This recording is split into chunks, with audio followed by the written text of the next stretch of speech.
néz ki, hogy már különféle csatornákon érdeklődtök a hogylétem felől, hogy esetleg beteg vagyok, vagy bármi más.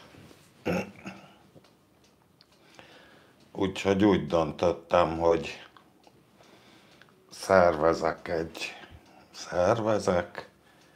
indítok egy live-ot, amiben elmondom, hogy teljesen jól vagyok, mi van velem, semmi, stb. Úgyhogy ennek van most itt az ideje, és ennek a keretében szokás szerint az elején kezdjük a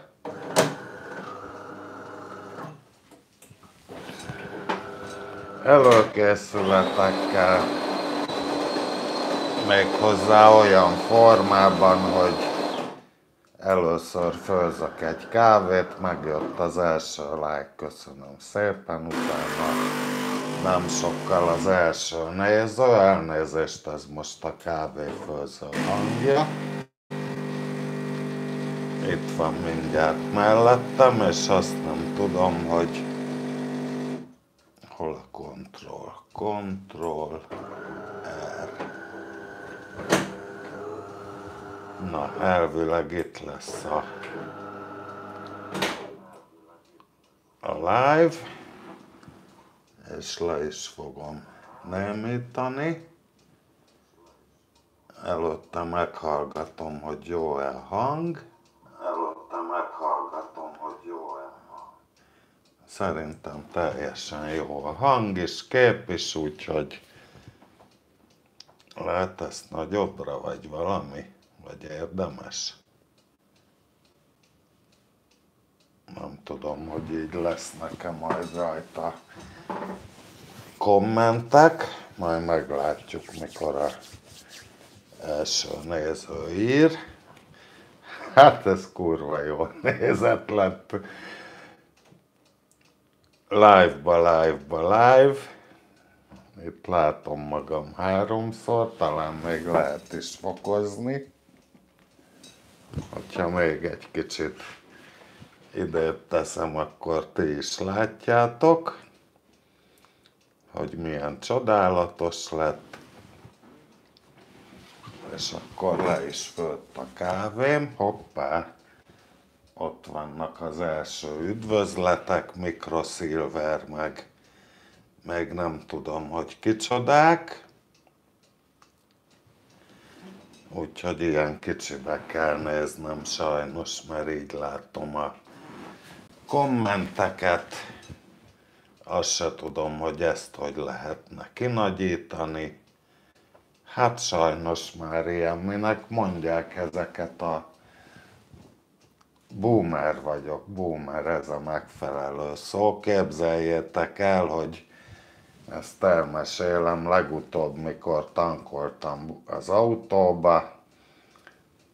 Hát, akkor éppen fogyott a fagyálló, annak a szerelése előtt álltam, és hát kértem 1 liter töményfagyállót, hogy tudjak utána töltögetni, közben mindenkit üdvözlök természetesen, mert látom azért jöttek egy páran, már 20 fölött vagyunk, és hát vettem volna 1 liter töményfagyállót, hát fölnyúltam a polcra, és pont egy olyan flakont fogtam meg, hogy valami csámpásan volt a kupak rátekerve, és még el is volt egy kicsit ferdülve, úgyhogy ahogy levettem, azzal egy kicsit megnyomtam rá, és folyt, ráömlött a kezemre, és akkor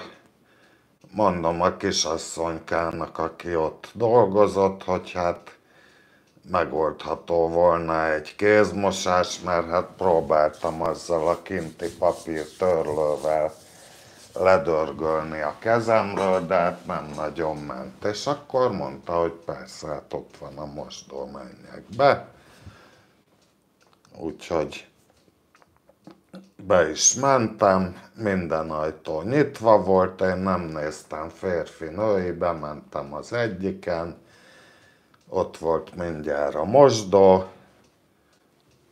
Hát nézegetem, így jön egy ilyen mosdócsaptelep, sehol nincsen tekerő, és akkor úgy az általános dolgokat végig próbáltam, hogy oda tettem alá a kezemet, így mozgattam, hogy majd ad vizet, vagy volt ott a töve környékén egy ilyen kis rövidke tekerő, azt is tekergéztem, hát ha ad vizet, hát nem jött víz, na azzal a lendülettel átmegyek a másikba, és akkor ugyanezt a procedúrát végigcsinálom, ott sincs víz, és akkor szégyen szemre kimentem, hogy hát ne haragudjon már, én ilyen vénfasz vagyok, nem értek a vízcsapokhoz, mondom, legyen kedves, már jöjjön, az fakasszon nekem valahogy vizet, vagy elzárták a főelzárót, vagy mi történt.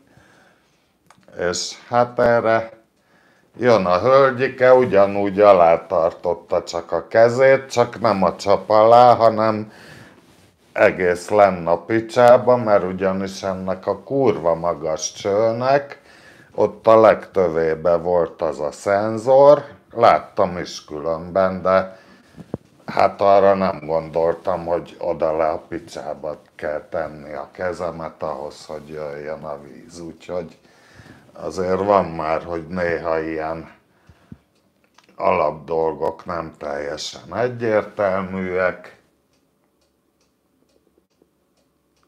Így van, szia Kokemaki.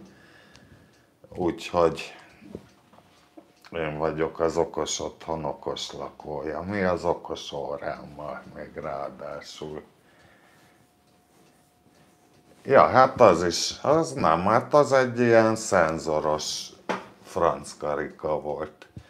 Úgyhogy volt még egy pár hasonló történet, amiről mindig az ugrik be, hogy hát Atya úristen, hát világéletemben műszaki dolgokkal foglalkoztam, meg szinte a kezdetektől számítógéppel is van, amikor napi 5-10 órát időszakban, ugye körülbelül a 286-os korszaktól, és hát a számítástechnikában is egyre-egyre előjönnek olyan dolgok, ami ha megmutatják, akkor a homlokomra csapok, de magamtól ugyan nem jövök rá.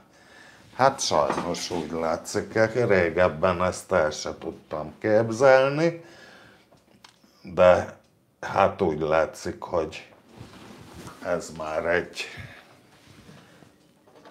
valós dolog, hogy a korral hűl az ember, vagy finomabban fogalmazzak, elveszti a fogékonyságát az új dolgokra, gondolom, hogy ezt hívják boomernek. Na és akkor... Hát ahogy a képen olyan ritka retkes az a GH5, az a valóságban is így van.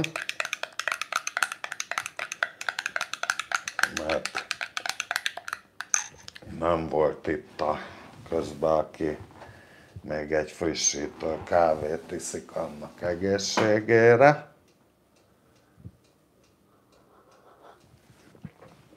Aztán majd később készítsétek a pálinkát is, meg a sört, ki mit gondol, mert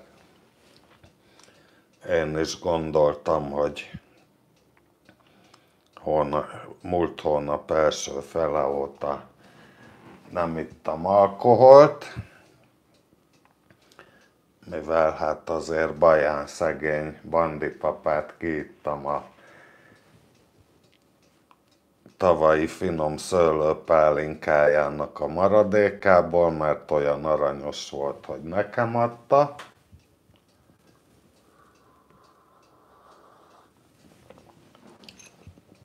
Hát az egész nem volt sok, de most töltöttem, még van a demizsomban jócskán kegyeleti, Úgyhogy azzal fogom kínozni magam, mert nekem meg egyébként van még abból a finom tavalyi szőlőpálinkából, csak az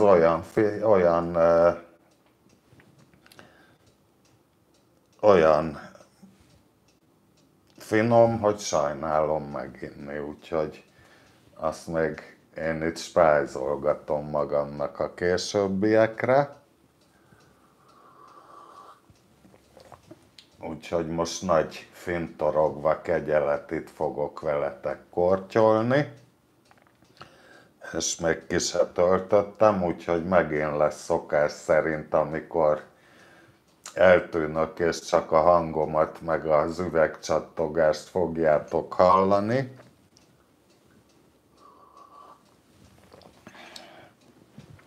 Meg ha esetleg kimegyek cigizni, de most minden esetre hát konkrét témánk van, azt látjátok a címben. Tulajdonképp arról lesz szó, hogy én hogy csinálom meg ugye mi eszembe jut róla, közben azt el fogom mondani, úgy általánosságban is. Ne gondoljatok itt még nagy dolgokra. Hát úgy, amit ugye az évek alatt összehordtak a legyek, kakukkosóra. Hát azt nehéz betennem a live-ba, mert az pont velem van szembe ott fönn, és sokkal magasabban, úgyhogy, de hát most lesz itt mászkálás itt talán a lakásban, ilyen gyors bemutató jelleggel, mert valamennyire egy kis romtúr jelleget is adunk a dolognak, így az okos otthonnak a demonstrálásához, úgyhogy hát egyszer nyomorult mobiltelefonnal, meg a vezeték nélküli mikrofonnal, a Rode Wireless Go-val, meg a 14 Pro-val csinálom a live-ot, pont azért, hogy mobilis legyek, és elnézést kérek, hogyha majd időközben ki fog esetleg merülni az akkumulátor, mert eléggé le van gatyásodva, 81%-os már sajnos a akkuja, nagyon várom, hogy megdögöljön, mert azt az infót kaptam az Almás Supporttól, hogy elviszik bevizsgálni, és hogyha nem találják akadályát, akkor garanciába fogják cserélni az akkumulátor, de ahhoz viszont 80%-ra le kell menni a szoftverben az akku állapotnak, hát 1% választ el tőle, úgyhogy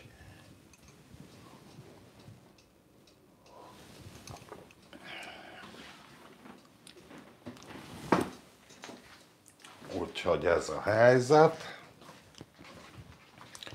Na, kávé befellegzett, akkor ezzel, hogy elvittem a kávés poharat, most egy lendülettel megbontom a pálinkát, mert ági szörpös üvegben van, és kupak az össze-vissza működik rajta, ez a lemezkupak, úgyhogy elég nehéz hozzájutni az üveg tartalmához. Mindjárt öntöttem is magamnak egy bőséges felest. Aztán, hogy lesz-e több, vagy ennél megállunk, az majd később kiderül. Minden esetre szokásos kísérőt még kitöltöm hozzá. A fene egyen meg, gyerekek, ezeket a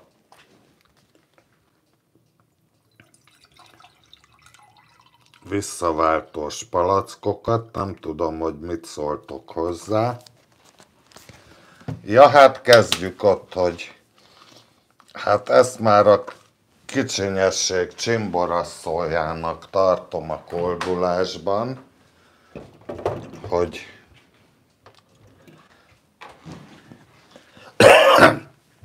megjelentek a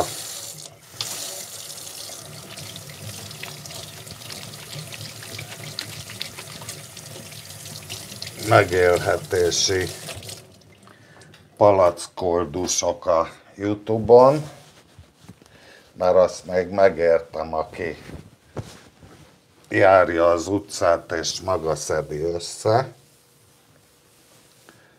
De amit itt leművelnek egyesek az én ismeretségi körömbe is, attól független, hogy személyeskedni nem szeretnék, meg nem akarom őket megbántani, összeveszni velük, de hát én legelőször Rikárinál láttam, úgyhogy erről tudok beszélni. Bocsánat, még zajong egy kicsit a kávégép, mert itt rendezkedem, hogy hova tudom a poharakat elrakni, mert erre a gyönyörűséges... Aj, a fene, egyen meg össze, firkáltam bolyóstollal. Erre a gyönyörűséges zöld egérpadra nem szeretnék semmit rápakolni, hogy összepakokosoljam vele, mert gondolom, hogy nem mosható. Úgyhogy gyerekek, amit ezzel a palackoldulással rendeznek egyesek, de hát ez csak arról jutott eszembe, mert ma nem voltam itt nem messze a vietnámi üzletben, és hát körülbelül mióta hazajöttem a Bajáról, tehát a hónap második felétől nincsen már üdítőm, és nyomós oka van, hogy miért nincsen. Egyrészt, mert összetörtem a kocsinak a hátulját még júniusban, csak nem dicsekedtem vele, mert nem egy nagy büszkeség, és úgy sikerült összetörnöm, hogy nem nyílik a kombi hátfal, úgyhogy ezért nem is mentem el a Tesco-ba üdítőért, mert régebben azt csináltam, hogy bevásároltam egy nagy kocsi üdítőt, teleraktam a csomagtartót, és akkor úgy, ahogy jól jött ki az ütemezés, akkor 2 zsugorral mindig fölhoztam, és akkor gyakorlatilag hát így folyamatosan volt üdítő, de hát ez most ugye megszűnt, mert mit tudom én, 2 darabért egy éjszaka nem is éri meg 9. kerületből Zuglóba átmenni a Tesco-ba, meg vissza, hogy mondjuk az Anyós láttérbe esetleg 2 zsugor üdítőt el tudnék hozni, meg nagyon sokkal többet az utastérben nem is, meg hát igazából félő, hogy Kőbányán, ha 10 percre ott hagynék üdítőt, vagy bármit is az utastérbe, akkor hát nem biztos, hogy már na mi van, egy kicsit följebb jövünk, ezt már előbb akartam, akkor nem biztos, hogy már éppen találnám az ablakokat, mire visszamegyek a többiért, tehát úgyhogy most volt még egy kis BKV szörpöm, és akkor ilyen maradék palackokba, ami még nem volt visszaváltós, kimostam őket, és ilyen BKV szörpöt meg csapvizet hűtögettem a hűtőben, mert elég nagy kánikulák voltak, és akkor azt iszogattam. Szia Csabi! Olasz Csabi, most végre megláttam egy kommentet idejében, meg természetesen mindenkit üdvözlök, aki itt van, és még ráadásul külön ki szeretném emelni, hogy egy pár nappal ezelőtt találkoztam Darai Nándorral a nézők közül, aki állítólag szerepelt a betelefonálós live-ban, én így konkrétan nem emlékszem rá, ő mondta, hogy ő is telefonált, és hát egy nagyon szimpatikus fiatalember, ő azt hiszem, hogy Finnországban él kinn, csak most azt mondta, hogy a családlátogatásra nagymamához jött haza. Úgyhogy őt is üdvözlöm ezúton is, illetve a Matkó Zoliék érdeklődtek Messengeren, hogy vagyok épp tegnapi napon, úgyhogy köszönöm szépen, jól vagyok, és hát nagyjából ennyi, nincs lestrapálva a számítógép, olyan sokat használom, hogy körülbelül 2-szer volt feltöltve a billentyűzet meg az egér, úgyhogy pedig már elég régóta megvannak. Na, úgyhogy ja, és erről ez a palackoldulás úgy, hát nem tudom, mindenki tudja, hogy kipakolják a közösségi falra, ad nekik valami alkalmazás, egy ilyen kocka kódot, valamilyen kódot, és akkor azt kirakosgatják a közösségi falukra, hogy nekem, én számlámra, én kontomra váltsd vissza a üres üvegeidet, meg mit tudom én, hát mondom, ez szerintem már a kicsinyesség ne továbbja, de ez mindez nem azért, nem erről akartam én eredetileg beszélni, csak arról jutott eszembe, mikor töltöttem a teát, és akkor mindenkinek egészségére. Így van, nem kocka, hanem négyzet, hát nem is te lennél Kokemaki, hogyha ezt le nem írtad volna. És akkor a kísérő.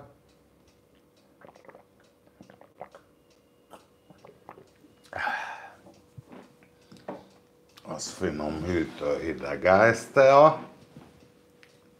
Köszönöm szépen. És mondom, arról jutott eszembe, hogy bementem a vietnámi üzletbe. Egyébként egész másért. És hát úgy felvetődött, hogy megláttam ott 2 olyan teát, amit szeretek, amit szoktam inni.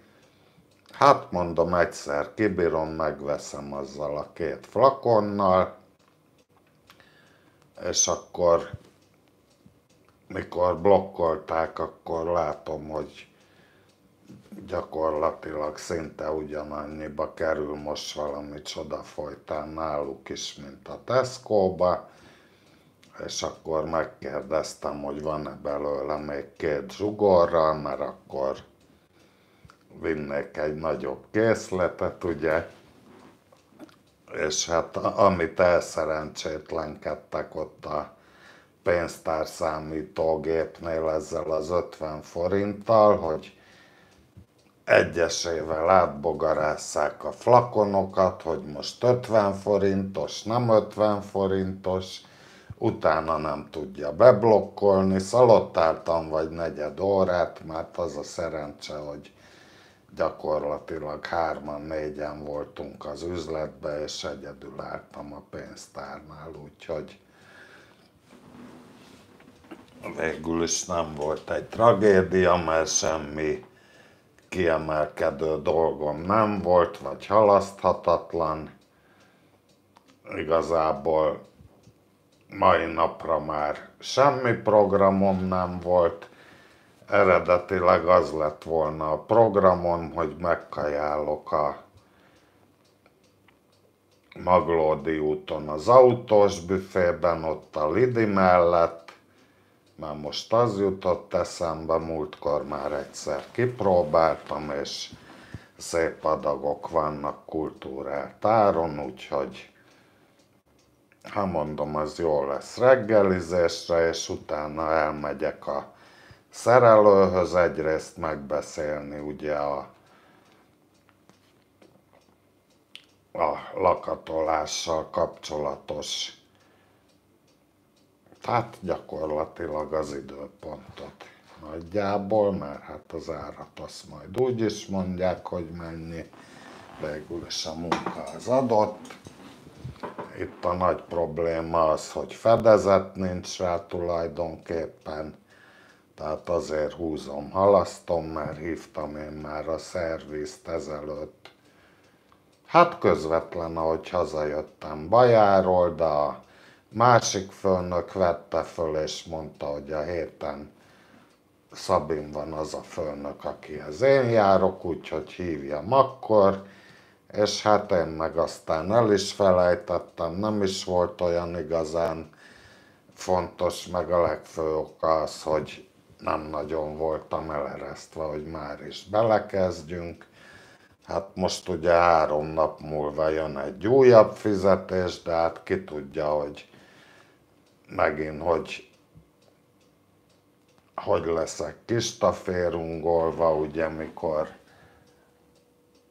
szia Attila, mikor szar volt a beosztás, csomó középrészt kis délutánt jártam, ami szarul fizet, hiába volt egy elvont pihenőm is, talán akkor se leszek nagyon eleresztve, úgyhogy most így eltelt, megint elment egy hónap, és gyakorlatilag semmivel nem vagyok közelebb ahhoz, hogy hitel nélkül meg tudjam oldani a kocsi rendbetételét.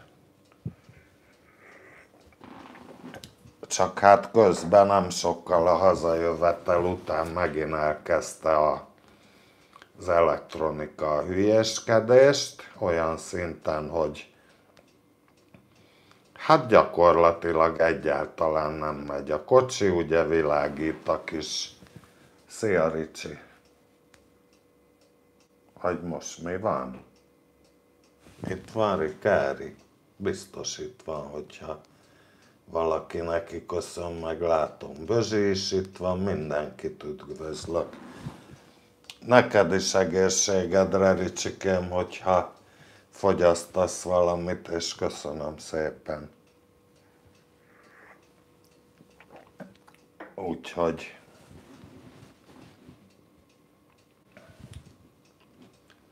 Hát elnézést, de rólad is lehúztam a vizes lepedőt. Szia Kamilla!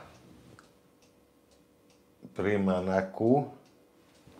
Hogy ment a nap? Hát szabadnapos vagyok, nagyon jól ment. Meg a Tomcsik Macsek, aki a nem tudom ki is, a Tomcsik Macsek, nem a Kokemaki, hanem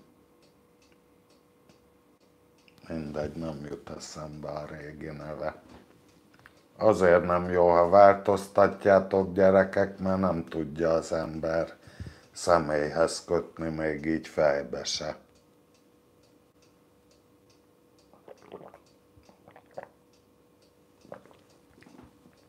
Na hát akkor ez a...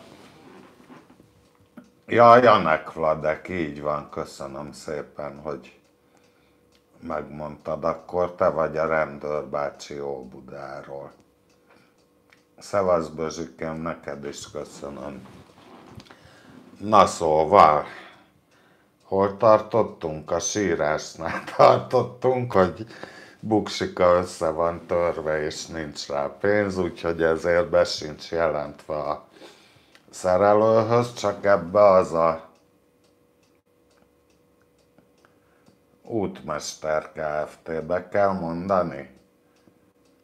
Nem tudom, mivel foglalkoztok, de kedves egészségetekre. Na tehát az ebben a ciki, hogy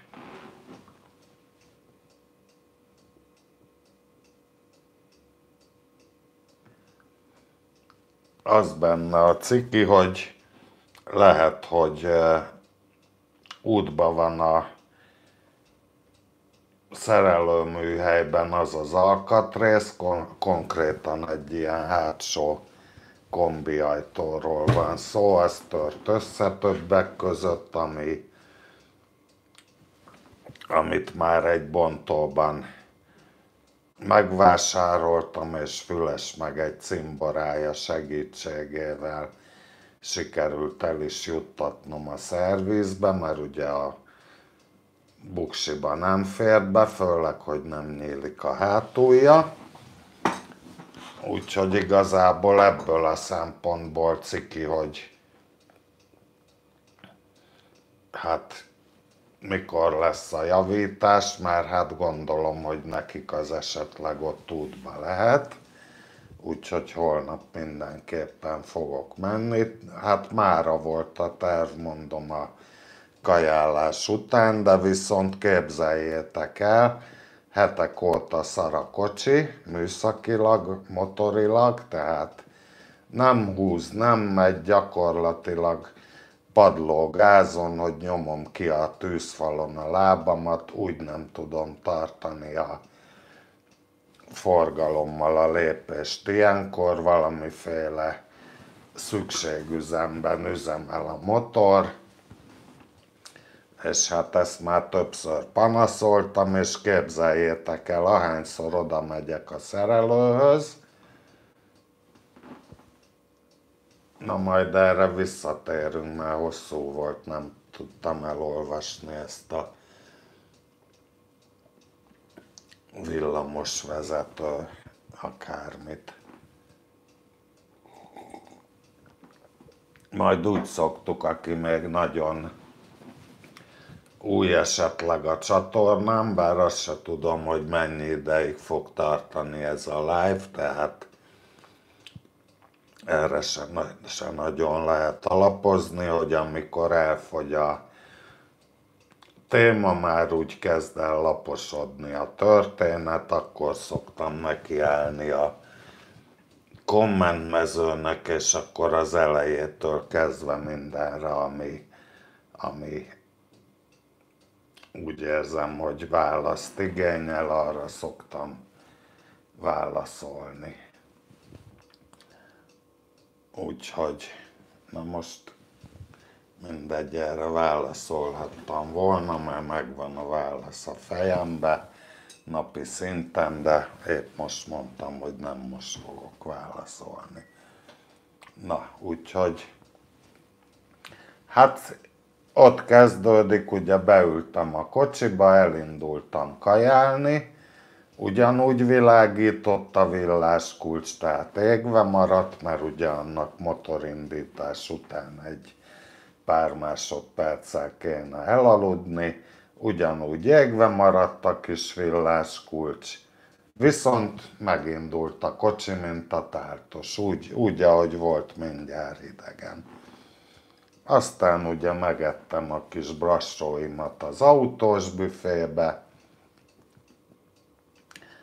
beülök a kocsiba, elindulok megint már akkor a szerelő felé, és szépen nézem, azonnal elaludt a villáskulcs, megy is, mintha segbe rúgták volna, én nem tudom, megijed a szerelőtől. Ahányszor ezzel a hibával mentem, úgy tudtam még csak menni, hogy világít a lámpa, de a többi hibát nem produkál mellé. És kiolvassák, nem ad semmi hibakódot, nincs tárolt hibakód, és akkor teljesen jogosan mindjárt azt mondják, hogy tessék akkor jönni a doktor bácsihoz, mikor fáj. Szia, Gergő! Úgyhogy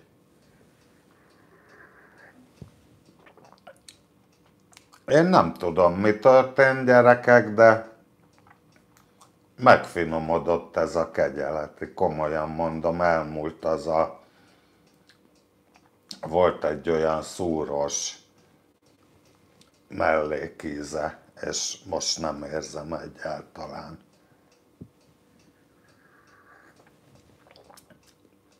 Azért kortyolgatom ilyen gyakorisággal. Hát azért ne valami sokat képzeljetek bele, semmivel nem jobb egy vegyi gyüminél nagyjából, még talán annál is egy kicsit szarabb,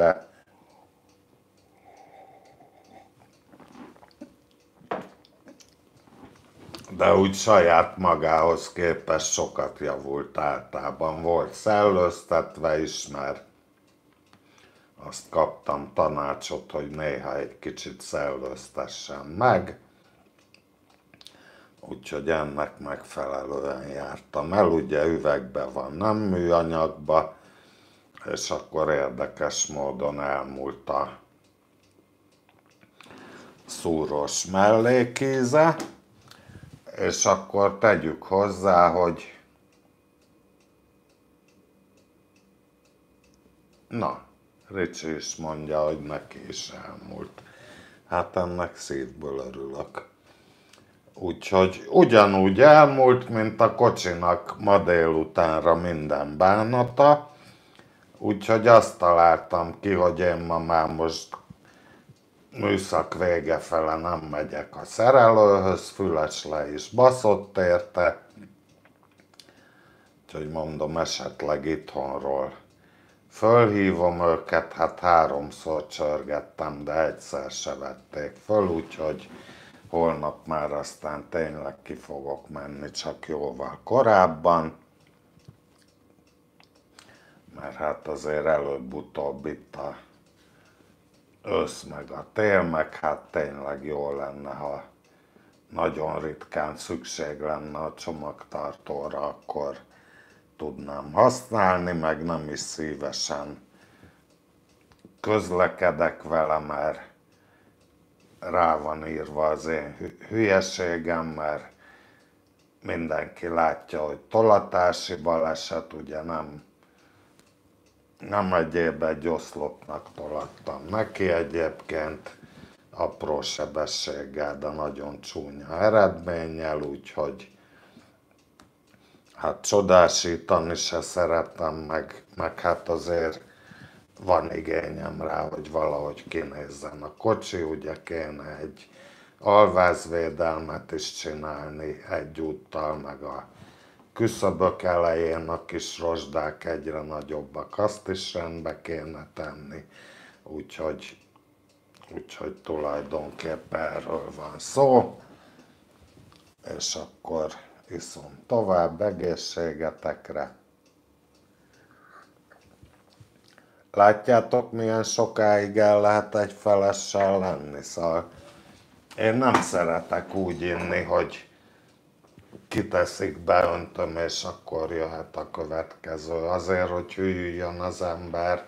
Én az íze miatt szeretem. Most megkívántam, jó, hát ha ez a félszar jutott, és most ez nem egy kulináris élvezet tulajdonképpen, de azért úgy jól esik, mert kicsit felszabadítja az embert, kicsit úgy elfelejti a mindennapos gondokat, úgyhogy na hát ezt se láttam. Attisom, semmi gond, én még csak hallgatom Pintyöke kartásot. Aha. Én észrevettem a bözsit. Na, úgyhogy gyerekek, most megint mielőtt belekezdünk a fő témába, mindent elmondtam, buksit elsírtam, mi egyebek, beköszönés megvolt nagyjából, hogy mindenkit üdvözlök illő módon, és hát Macsek kérdezi, hogy sikerült összetörni, azt most itt véletlen megláttam, most még aktuális, hát képzeljétek el, hogy a kocsi színben,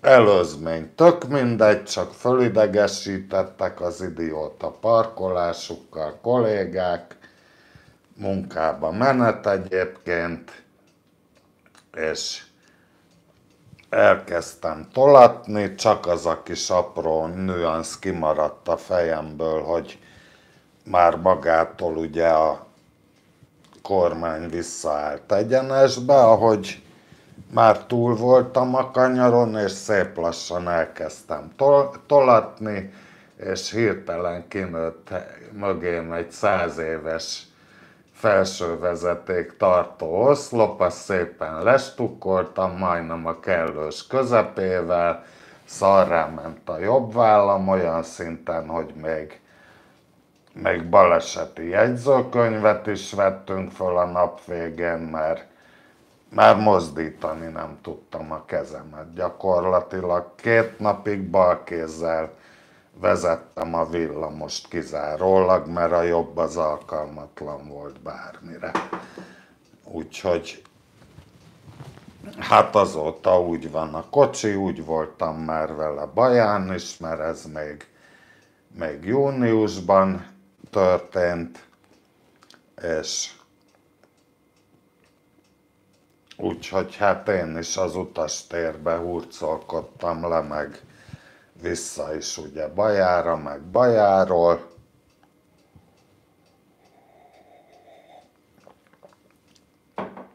És az volt a mákom, hogy a lámpák nem sérültek, hát mondjuk a rendszámtábla világítást nem tudom, de az pont leszarom. De hátsó lámpák azok kukra mind üzemelnek, különben láttam, hogy a rendszám is világít. Igazából ezzel, és nem ázik be a kocsi mosásnál se, tehát ebből is rohadt nagy szerencsém van, csak annyira összetört, hogy nem nyílik ki. Úgyhogy na most egy gyors cigiszünet, meglátjuk, hogy mennyien tipliztek le a jelenlegi 65-ből, ameddig itt a nagy semmit kell nézni a monitoron, ugye főszereplő nélkül, de hát erre van ugye, mert az fontos elmondani, mert a klímáról is volt kérdés, meg ebből kifolyólag lesz is róla szó, mert ugye az is valamilyen szinten része lesz vagyis hát már jelenleg is része az okos otthonnak tulajdonképpen, de azt is elmondom majd, hogy miért nem.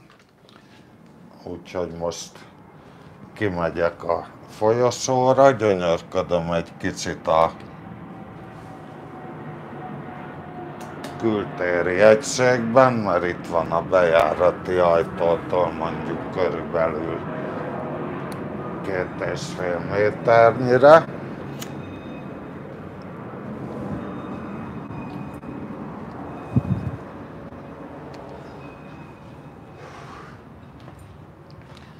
És ha hoztam volna kulcsot, akkor még kijjebb is kimennék, és megnézném éjszaka is a mai munkám eredményét, azt hiszem úgy is fogok tenni.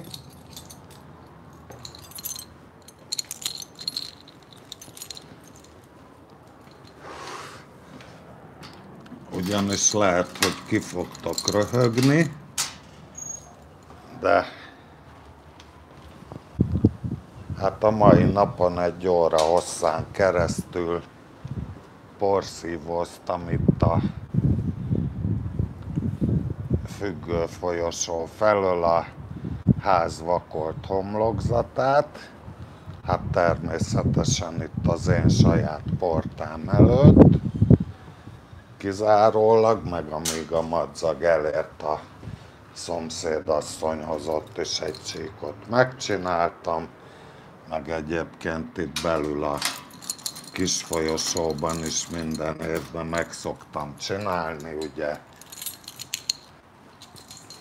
mindkét oldalon, és csodájára is járnak egyébként, hogy itt milyen milyen szép gyári állapotú a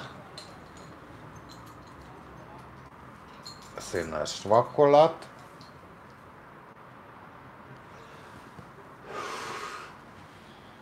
Úgyhogy hát ott kinn a külső homlokzaton már körülbelül 10 éve terveztem, talán még szegény muterom is élt, amikor ez először megfordult a fejemben. És hát ma volt a napja, hogy megcsináltam, mondom, egy bő óra elment vele. Mondjuk, hogyha jobb gépem lenne, vagy nem lenne ennyire tele a portartály, vagy jobb kefe lenne, vagy több időt szántam volna rá, biztos még szebb lenne, de hát így is ég és föld lett gyakorlatilag az eredmény, úgyhogy megveregettem a vállamat, nagyon meg vagyok magammal elégedve a mai nappal. Csokkolom, Ildikó! Na majd holnap tessék megnézni. Oké. Kész csok!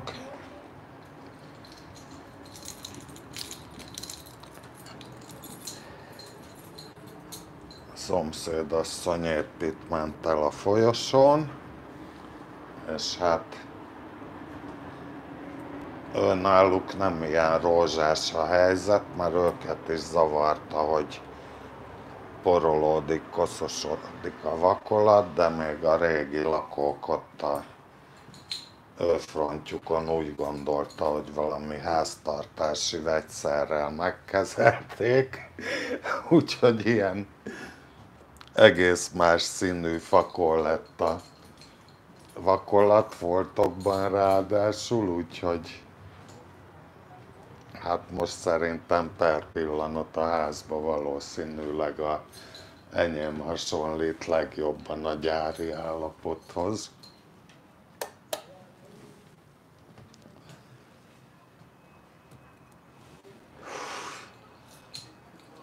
Jaj, de jó ez a cigi. Nem is jó, csak függő vagyok, az az igazság. Ezt mindenki tudja. Egyébként néztem a klímát, mert ugye május 17-én szerelték, tehát közel másfél hónapja,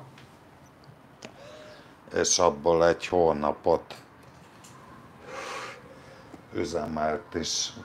Hát volt mikor szakaszos üzembe, tehát részlegesen, mikor kibekapcsoltam, de olyan időszak is volt, amikor folyamatosan üzemeltettem, mert igazából a fogyasztására voltam kíváncsi, meg hogy működik ez az inverteres cucc.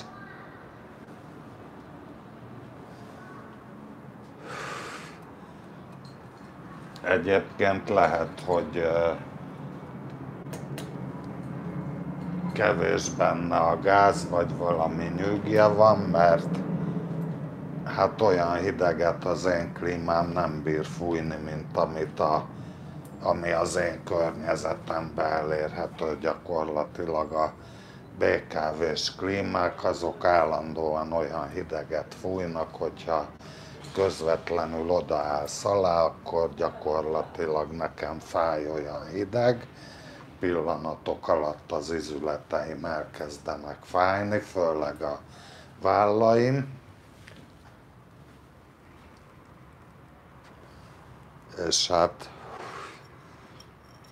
itthon ilyet nem tapasztalok, de hát most meg azért van kikapcsolva, mert én ezzel is készültem a live-ra, hogy már délután ment egy 3-4 órát a klíma, és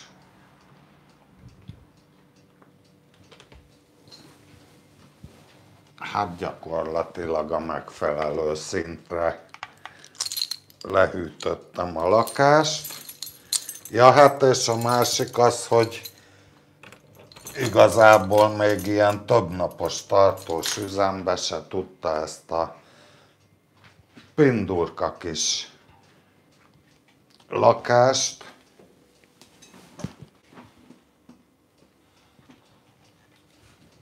Mit csináljon a Tata?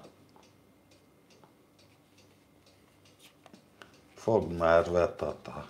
Na, hát ez értelmes. Tehát gyakorlatilag néztem azt is, hogy mi az a minimum, amire le tudja hűteni a lakást. Ugye itt hagytam forgázon bekapcsolva, volt, hogy napokon keresztül, és talán 22 fokig tudta lehűteni, tehát az volt a minimum. Hiába lehet ugye 16-ig beállítani, mert hát ugye egy ilyen csinos távirányító minden klímához van.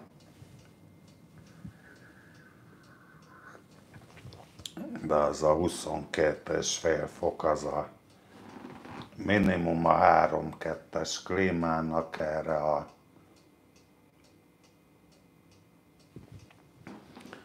a kis picsányi 20 négyzetméternyi körüli alapterületre, amennyire le tudja hűteni, úgyhogy én arra gyanakszom, hogy nem volt meg benne a megfelelő töltet gyárilag.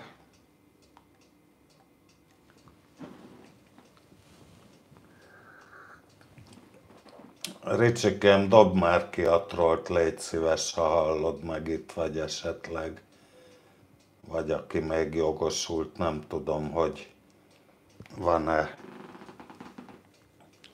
van-e még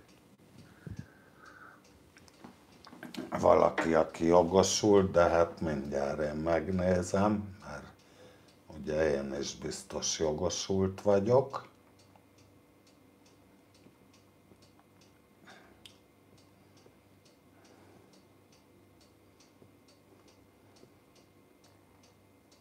És akkor köszönjük szépen az ilyen megjegyzéseket. Nem kérjük, kevesebbre kell majd a végén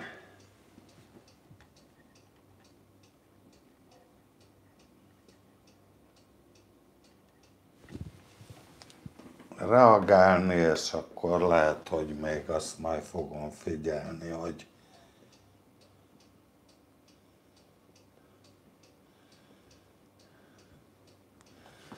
mert ezek a Buhár-Kence-féle beírások se valami pozitívok, de úgy látszik, hogy azt meg Ricsi kidobta. Mert épp ahogy nézegettem, úgy el is tűnt abba a pillanatban, úgyhogy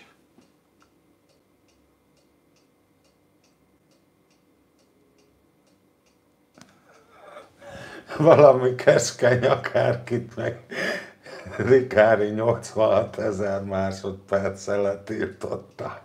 Arról jött üzenet. Keskeny Csina officiál. Akkor az is egy troll volt, hát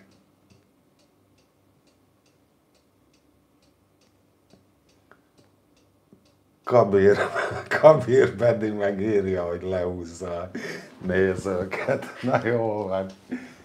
Hát sajnos úgy látszik, hogy ilyen a felhozatal. Nem tudom, hogy ahhoz képest elég szépen vagytok 70-en, hogy most vannak a Párizsi olimpiai játékok. Jó estét Balogh Bélának is. Meglett a klíma, igen, meglett. És akkor, ahogy ígértem, csak csapjunk bele a fő témába, hogy az a lényeg, hogy ugye hát én is fogékony vagyok, meg kíváncsi ezekre a műszaki fejlesztésekre. Szia Évi, üdvözlünk Killő módon. Fogékony vagyok ezekre a fejlesztésekre, meg érdekel is a technológia mindig minden szinten, úgyhogy én is már egy jó pár éve elkezdtem úgymond okos eszközök vásárlását. Próbálok egy új lapot nyitni itt még, mert azt szeretném megnézni, hogy körülbelül mióta. Megint nézzünk egy saját csatornát. Ugye volt egy olyan live-om, hogy mit kaptam karácsonyra, talán az volt a címe, vagy valami hasonló, nincs olyan nagyon sok live, úgyhogy nem lesz nehéz előkeresni, meg valami hozzávaló borítókép is volt. Magányosok karácsonya.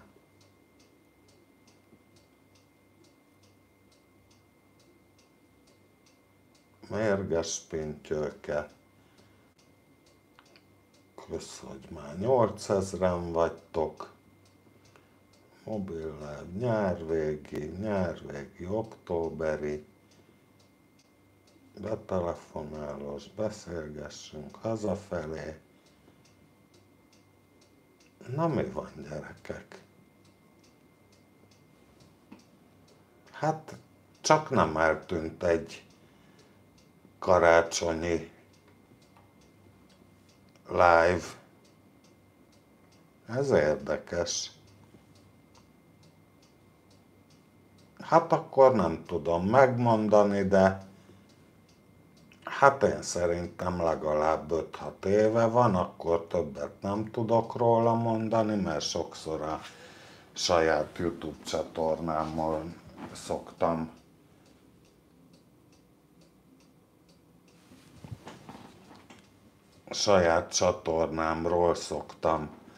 tájékozódni, hogy mi mikor történt, már amikor ugye ez szóba kerül. Azért is volt jó, amíg voltak a villamosos videók, ugye, mert itt a délpesti körzetben, ahol általában készítettem a videókat, akkor elég szépen vissza lehetett keresni, hogy mikor volt egy vágányzár, mettől meddig, mert vagy elhangzott, vagy abban az időtartamban volt a live, és akkor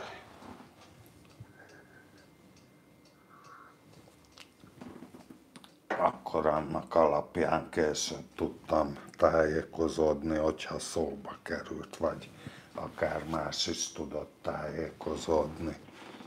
Na hát én szerintem a legelső ez a fogyasztásmérő dugaj volt, amit vettem. Hát ez egy ilyen őslelet volt, kraftos, az alkalmazását is több mint 7 éve frissítették, már most nemrég előguberáltam, hogy ezzel próbáltam tájékozódni a klímafogyasztásáról, csak hát ennek elég valami 4 órás memóriája van, és nem is lehet visszább keresni. Mi van, nagyon szépen köszönöm a támogatást az alkoholizmusomhoz. Neked is egészségedre, hogyha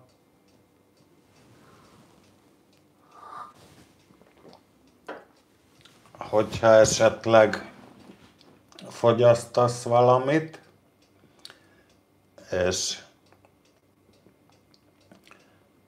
úgyhogy lényeg a lényegben, hogy hát ez nem is igazi. Okos eszközömnek ilyen lokális bluetoothos kapcsolata van, tehát pár méteres körzetben okostelefonnal lehet nézni, hogy kibekapcsolni, megnézni, hogy mennyi a fogyasztás, de hát ez úgy nagyjából tekinthető a okos eszközöknek a ősének, úgy ezt akartam kimakogni, és akkor egyik karácsonyra, én szerintem mondom legalább 5-6 éve, de lehet, hogy lehet, hogy 8-10 is, mikor vettem az első komolyabb szettet, gyakorlatilag legelőször egy Philips Hue kezdőszettet vettem, ami áll egy központi egységből, vagyis hubból, ugye, ami kizárólag ezeket a Hue eszközöket vezérli, megkapcsolja össze az egész szisztémával, ha van olyan, és akkor az volt a nagy kiindulás, igazából azóta se történt nagyon sokkal több minden, a Philips rendszert azt azóta eléggé kibővítettem, tehát gyakorlatilag lehet mondani, hogy a hálószobám kivételével a lakás általam használt részében mindenhol Philips világítótestek vannak, hát gyakorlatilag okosizzók, különféle kiegészítőkkel, és hát itt benne a hálószobában itt meg ilyen sima klasszikus, valami márkás 3 ledizzó van, semmi extra. Ott még nem tartottam fontosnak, meg semmi olyan lényege nem volt, hogy ott meg kéne okosítani a dolgot. És hát ugye nézzük meg, hogy eleve hogy működik ez, meg mik a lehetőségek. Ugye hát alapjában vannak cégek, ugye az a nem tudom, hogy a legprofibb, de a legegyszerűbb, nem kell hozzá érteni. Magyar cég is van olyan, én is ismerek olyat, de nem akarom reklámozni, aki komplett okos otthon megoldásokat kínál. Van amelyik vezeték nélkülit, van amelyik vezetékest, és akkor azt ők maguk kivitelezik is, és akkor az ott azon a helyen csodálatosan működik. És aztán, ami így közemberek számára kettő vagy inkább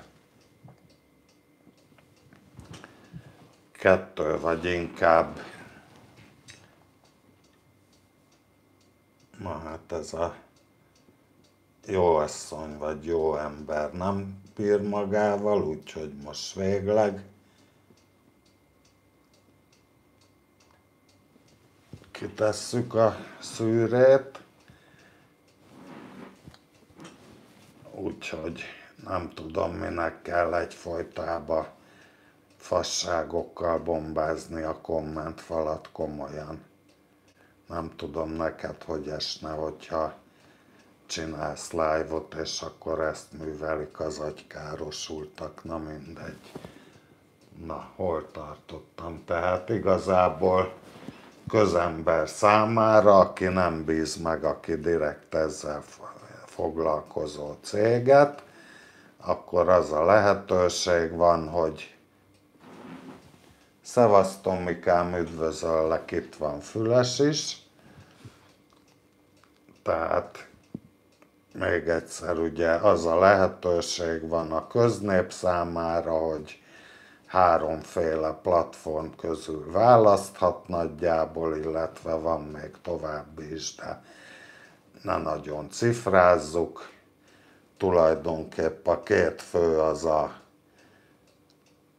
Apple meg a Google ökoszisztémája, amin belül lehet okos otthont építeni, és akkor a harmadik az a Amazon szolgáltatása, amihez ilyen tulajdonképp hangutasításokkal működik főleg, de a mobilos appjával be lehet állítani különféle kapcsolatot az eszközök között, amiket ismer a rendszer, meg hangparancsal lehet vezérelni, de ami mondjuk hát így fizikálisan is vezérelhető, meg programozható, leginkább ez a két nagy rendszer, ugye az androidos meg az almás, és hát ugye természetesen az almás mellett tettem le a voksomat, és azt próbálom építgetni.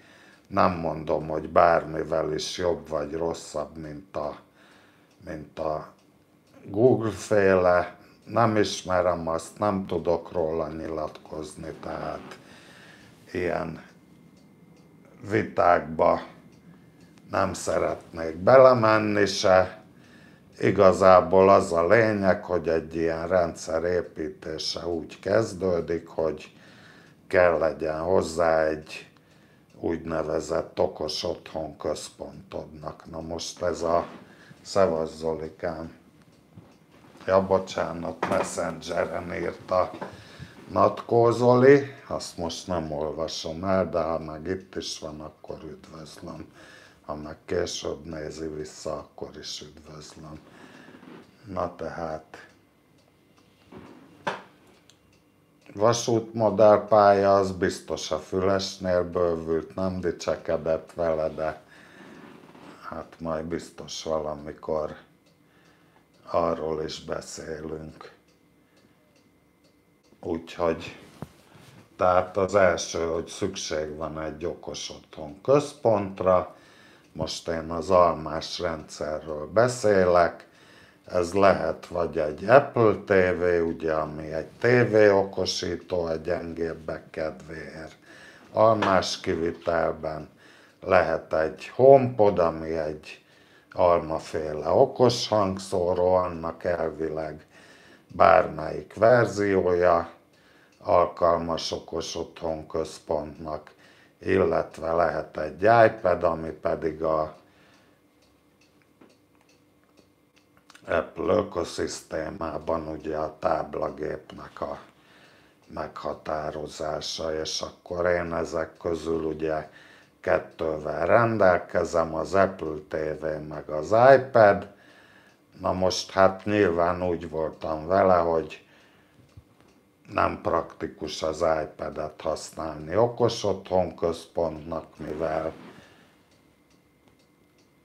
hát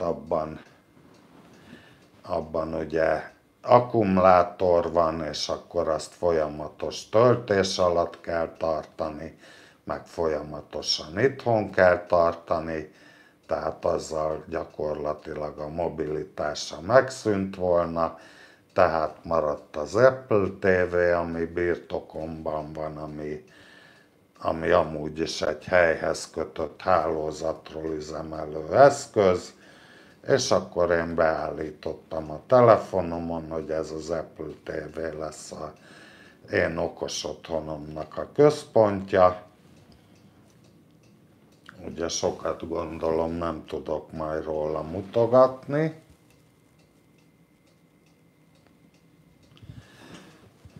De hát gondolom el tudjátok képzelni, hogy ő ott készenlétbe ücsörög a tévé mögött, és mellette még itt az okos eszközök közötti kapcsolatokat, meg dolgokat is elintézi, tehát van egy olyan szoftver kiegészítése, és akkor ugye ehhez vettem a Philips Hue rendszert, ami tudtommal Zigbee protokollon keresztül kommunikál úgy önmagában, de maga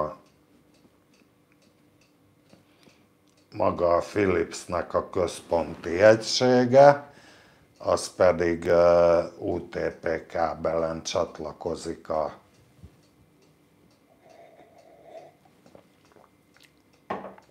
routerhez, és gyakorlatilag a routeren keresztül az Apple TV-hez, és így azon keresztül fölismeri és kompatibilis, tehát onnantól megjelenik az okos otthon alkalmazásban is, és akkor tulajdonképpen ennek az a lényege éppen, hogy az lenne az elvárás mindenki részéről, az lenne a legjobb, mert hát nyilvánvaló, biztos sokan vettetek már különféle okos kütyüket, de a legtöbbször az a történet, hogy mindegyikhez van egy saját mobil alkalmazás, vagy akár PC-s alkalmazás is, melyikhez hogy, és mindegyik tulajdonképp a saját alkalmazásával működik, egymástól függetlenül így magába, és akkor igazából mi a lényeg az egészben, mert hát ugye az lenne az okos otthon lényege, hogy az összes kiegészítő képes legyen egymással kommunikálni, megfelelő automatizálásokat lehessen csinálni, bármilyen érzékelő, vagy idő, vagy bármilyen paraméter, időjárási adatok, mozgás, napszak, bármi szerint lehessen üzemeltetni központilag ezeket a különféle kütyüket. És hát ugye ezért kell egy ilyen központi ökoszisztéma, mint mondjuk mostanában a Apple vagy a Google a legnagyobbak, mint mondtam.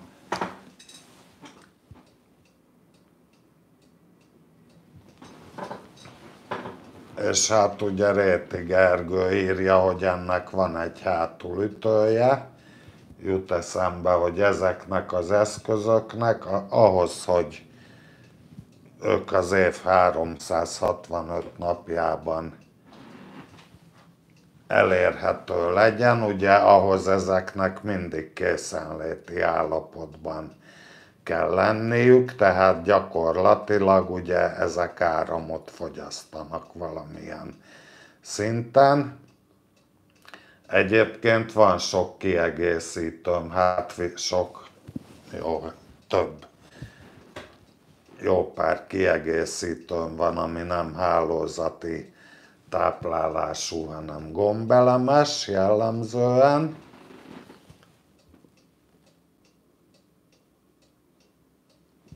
És na, iszom megint egy. Nem iszom, mert elfogyott, úgyhogy akkor helyesbítek, hogy hozok egy.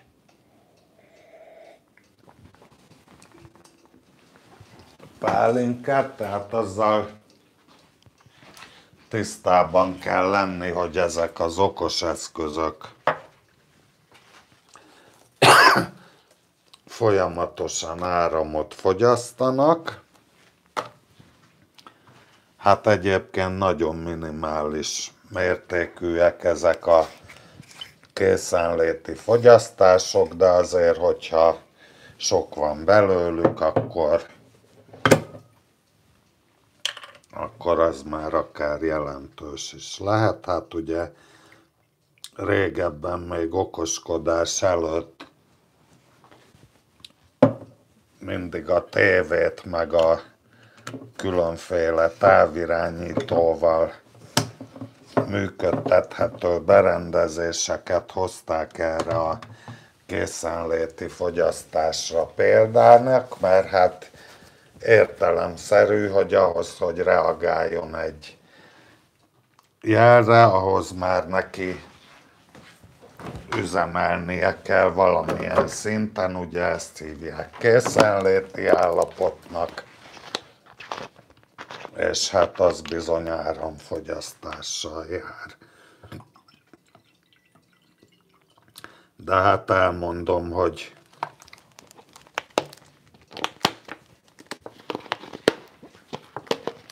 nekem ilyen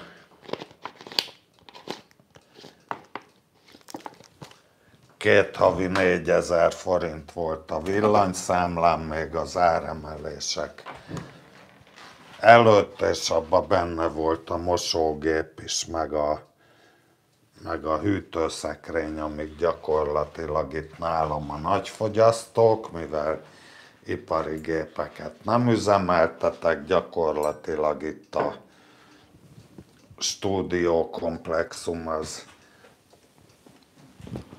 szintén üzemen kívül van a esetek legnagyobb részében, hiszen hát főleg most, hogy egészségetekre már megint rosszul pakoltam. Belülre a pálinka, kívülre a kísérő rendelek mindennek.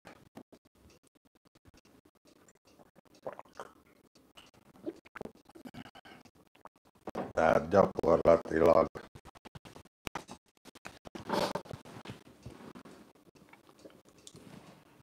én szerintem a készenléti fogyasztás az olyan dolog, amivel hát tudni,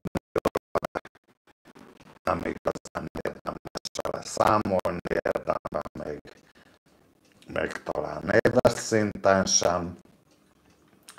Ugye hát ezek a Philips eszközök úgy működnek, hogy normál lámpatestekbe, normál kinézetű izzókat teszel bele, például, hogyha világítást nézzük, és gyakorlatilag hát ugye a fali kapcsolónak egész évben fölkapcsolva kell lennie, ahhoz, hogy okos világításként működjön, mert magában az izzóban van benne a kommunikációs egység, az okosság, tehát neki akkor is a kapcsolóban is alatt kell lennie, és egy-kettő. Hát akkor valószínű rossz az internet, gyerekek, vagy döglődik a kapcsolat, mert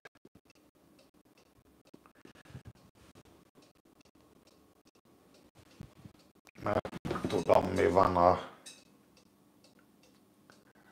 a mikrofon töltöttsége. Jó, tehát annak valószínűleg jónak kell lenni, vagy az internet, vagy a telefon, hát elnézést kérek, ez most ilyen lesz sajnos. Úgyhogy ebből adódik, hogy az izzóknak mindjárt megint csak szintén van egy készenléti fogyasztása. Réti Gergő megnyugtatott, hogy ez egy általános hiba, köszönöm szépen.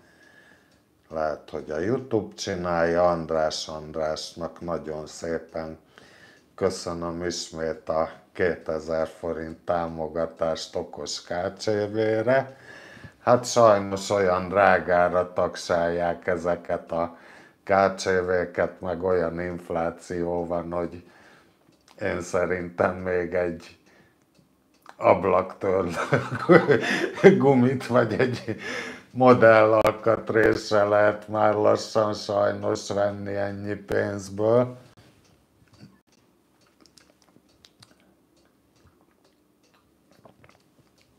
De nagyon jól esik, meg most aztán tényleg nagyon jól is jön. Köszönöm szépen. És úgyhogy itt a rendszer lelke, a világítás, majd végig fogok, nincs KCV párnám, majd végig fogom mutogatni, meg mondani, hogy mikből áll, mert azért a világításhoz is vannak kiegészítők. Nem csak pusztán az izzók, és akkor a másik részét, ami nem világítás specifikus, hanem inkább klímaspecifikus, mert hát ugye most másfél hónapja szerelték a klímát, és megpróbáltam azt is az okos otthonba beleintegrálni, hát sajnos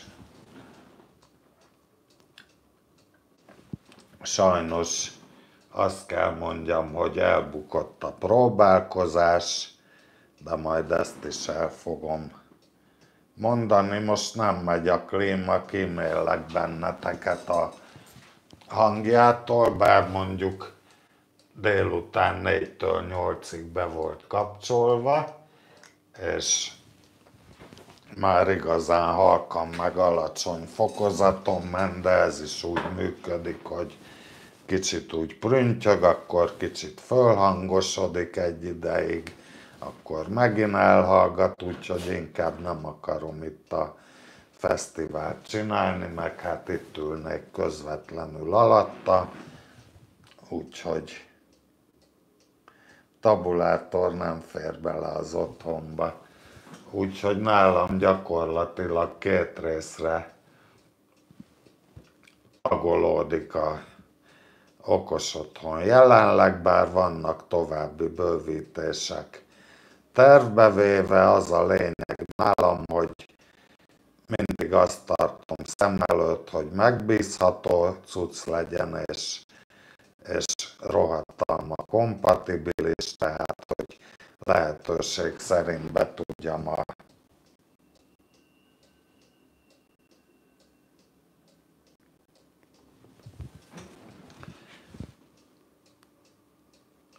tudjam az egészet integrálni. Tulajdonképp még véglegesen ez a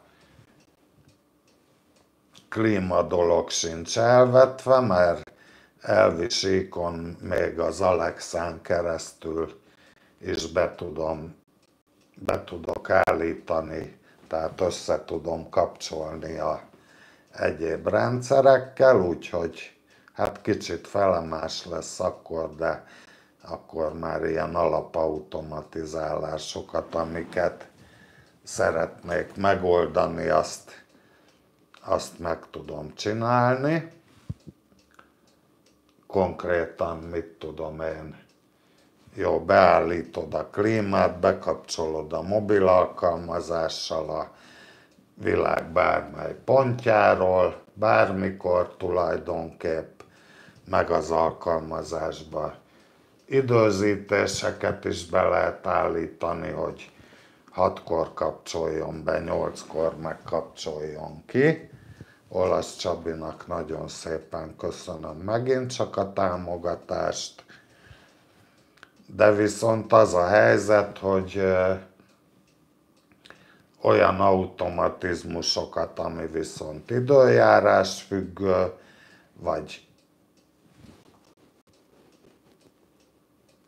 vagy bármi ilyesmi, vagy hogy azt mondjam neki, hogy napnyugtától napkeltéig menjen például, mert azt nem tudja a gyári alkalmazás, hogy mikor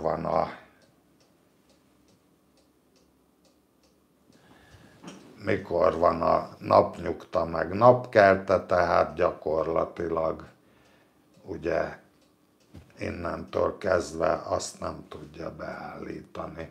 Na most ez megint egy érdekes dolog, hogy írja Bözsi, hogy wifi-s cuccok, nekem is gondok vannak a wifi-s cuccokkal, rendszeresen, hát nem olyan nagyon rendszeresen, de néha előjön, és akkor mindjárt el is kezdem mutogatni, mert aztán így rádöbbentem Bözsi által a lényegre. Leveszem akkor így a állványról, és akkor megyünk a külső kamerára. Ugye a Kakukos óra az nem okos eszköz. Szokoli Pétert is üdvözlöm, Zséti Gergőnek pedig a PayPal támogatást. Köszönöm nagyon szépen, mert ő például egy rendszeres PayPal támogatom, hát ugye itt van ez a csodálatos dzsumbuj, ahol itt az állvány, ugye itt mindjárt van fönn egy Eufy biztonsági kamera, ez például wifi-s, és hát ez rendszeresen szokott rakoncátlankodni, és általában a wifi-s eszközök szintén szoktak rakoncátlankodni. Akkor még itt van egy Philips okosdugaj, ami, mint látjátok, most jelenleg nincs használatban, ezzel régen a olajradiátornak a automatizálása volt megoldva, olyan formában, hogy 20 fok alatt kapcsoljon be, és 22-nél megkapcsoljon ki. És akkor itt van a klíma, arról érdeklődött mindenki, ez egy 3.2-es Gree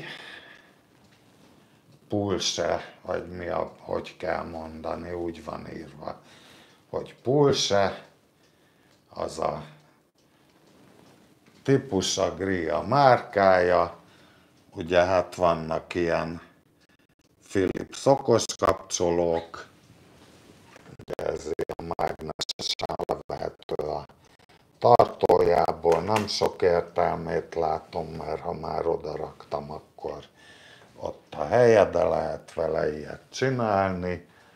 Másik ilyen van szintén a hálószobában, ez egy régebbi típus, látjátok, már elég viharvert, viszont még eredeti elemmel működik, és ez van jelenleg is használatban, meg a legtöbbet használva. Hát itt van ez a Lametric Time okosóra, ami mondjuk ökoszisztémában nem kapcsolható, de mindenféle érdekes adatokat tud mutatni. Úgyhogy láttátok már a live-okban, jelenleg a feliratkozó számot mutatja, meg a nevemet per pillanat, úgyhogy így van beállítva. És akkor, mint mondom, mindenhol ehhez is, na látjátok, épp most fölgyulladt 10%-on az előszobai világítás, mert ugyanis van itt a hűtőszekrény oldalán egy mozgásérzékelő, és ez igazából az éjszakai kis dolog intézéshez van, ez pedig itt egy okos hőmérő, egyrészt ilyen csuklóakasztóval bárhova fölakasztható, másrészt meg ugye két kis mágnessel így bármi fém tárgyra fölszerelhető, áthelyezhető. Hát ezt kísérleteztem ki, hogy itt mutatja nagyjából a lakás hőmérsékletét korrektül. Érdekes mód pont a klíma alatt. És akkor tovább menve a fürdőszobában, ugye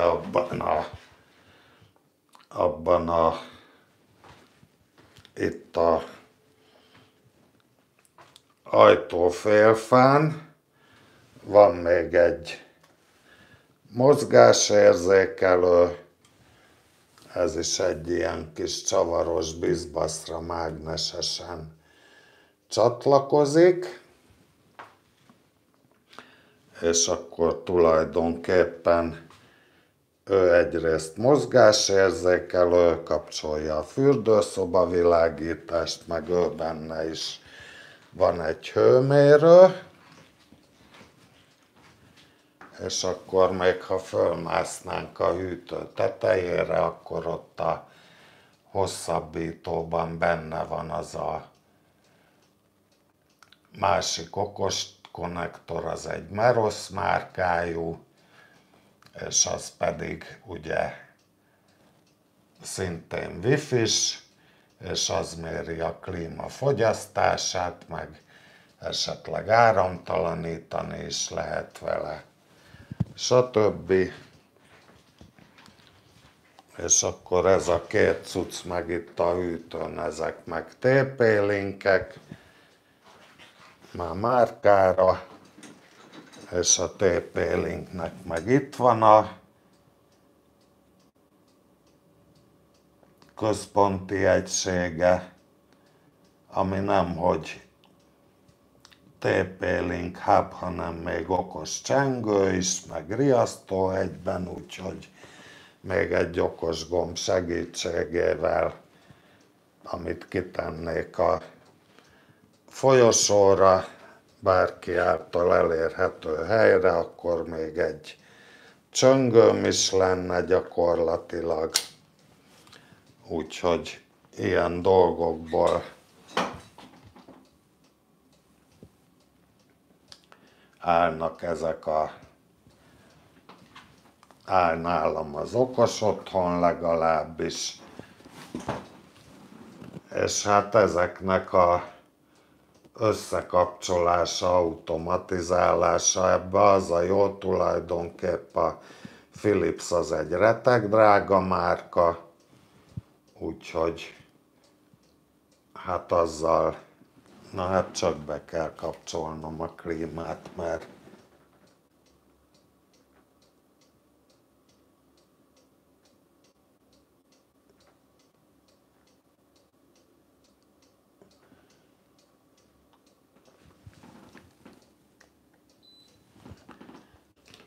időközben elkezdett melegedni a levegő. Hát az a helyzet, hogy azért a falak azok sugározzák ki a hőt, mert hát nyilván most vagyunk a nyár kellős közepén, és hiába hűtöttem már le, hát ugye gyönyörűen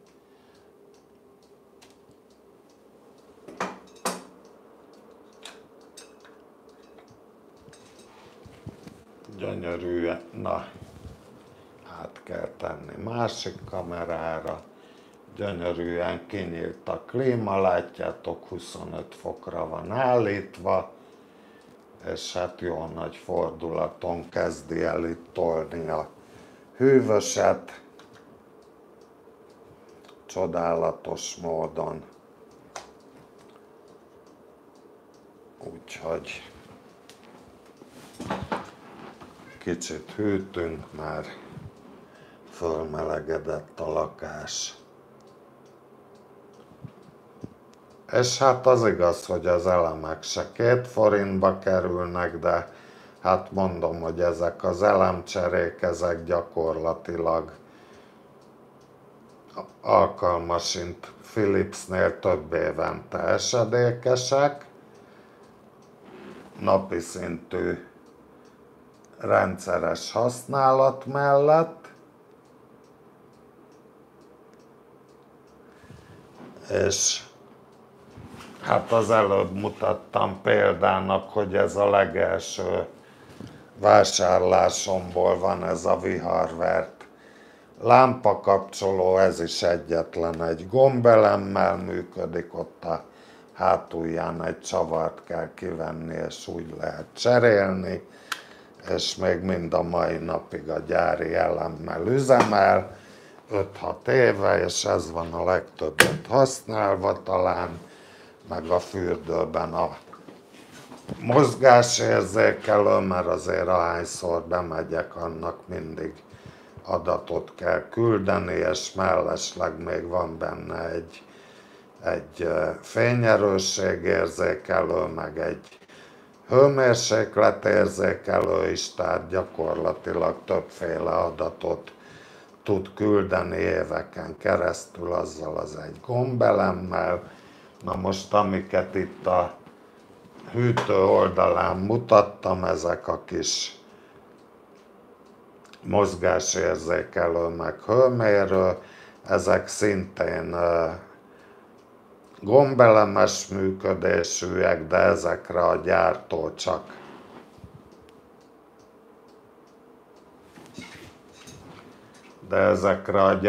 csak 1 évet ír elemélettartamként, de én szerintem évente nem lesz egy nagy történet venni egy 100 forintos vagy 200 forintos gombelemet bele.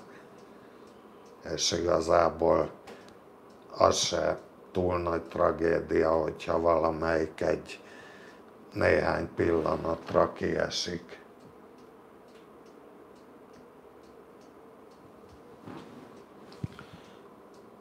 Úgyhogy hát ez a helyzet, a Wi-Fi-t azt mondtam, hogy bizonytalan sajnos, és akkor valaki írta az infrás távirányítót,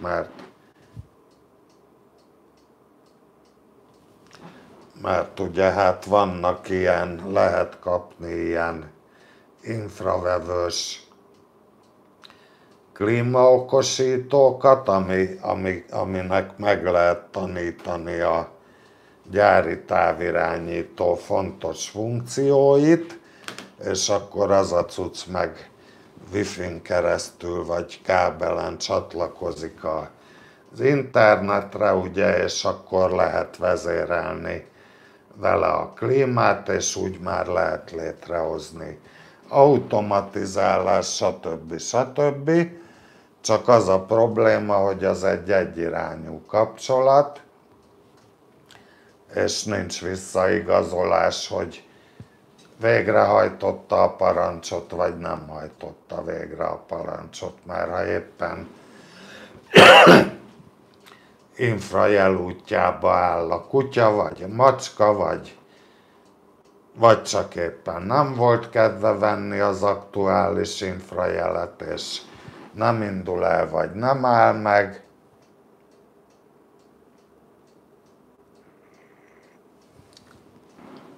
Ugye akkor már bizonytalan a működés, tehát finom egészségetekre. Jó, hát hazudozok, de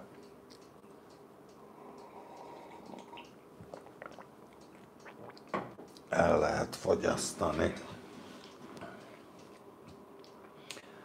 Úgyhogy jelenleg így épülget nálam az okos otthon, még a közeljövőben, amit tervezek, hogy megoldom a klímának az integrációját egyrészt, illetve szeretnék beszerezni radiátorszelepeket is, mert most derült ki a gondnoktól, hogy ott a radiátoron lévő mérőknek a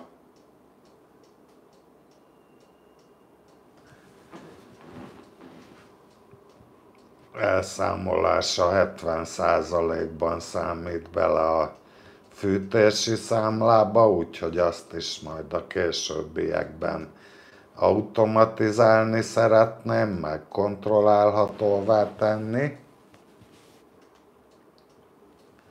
Hát igen, Zolikám, a villanyradiátort azt visszaadtam a Fülesnek, vagy átadtam a Fülesnek, gyakorlatilag beszerzési áron.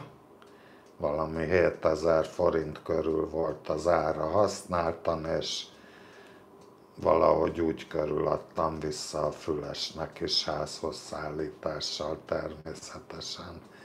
Akkor is épp szarakodott buksi, úgyhogy alig bírta hegyre fölmászni. Na de mindegy, úgyhogy tervezek még ilyen okos radiátorszelepeket, mert hát ez is hőfokszabályzós, ami most van jelenleg, de hát viszont ilyen mechanikus, tehát konkrétan hőfokot nem lehet állítani, csak kikísérletezni, hogy na, ha kettőt tekerek arra, a másikon meg hármat amarra, akkor nagyjából jó lesz. De hát ugye egy okos szeleppel meg pontosan hőfokra be lehet állítani, egyrészt, hogy mi az a kellemes tartomány, másrészt pedig ugye ezt távolról szemmel is lehet kísérni, hogy mi történik, meg hova van állítva, tehát az szerintem az egy okosság, meg még ami nagyon izgatja a fantáziámat, az pedig az okoszár, és abból is már típus is ki van nézve egyébként, sajnos az is Wi-Fi-s. a legújabb verziója, mert régebben még ahhoz a márkához is volt egy külön hub, ami vezetékkel csatlakozott, én azt megbízhatóbbnak gondolom, de hát természetesen ugye nyilván abból is a legújabbat fogom venni, mert hát miért ne? Mert az is már lítiumos aksival jön, és hát ugye az okos zár talán az egyik olyan legnagyobb energiafaló, ami nem hálózatról működik, tehát azt pár hónaponta föl kell USB-n keresztül tölteni, és hát ha elemes volna, akkor meg abba tényleg lehetne pár havonta a méregdrága alkáli ceruza elemeket vásárolni, úgyhogy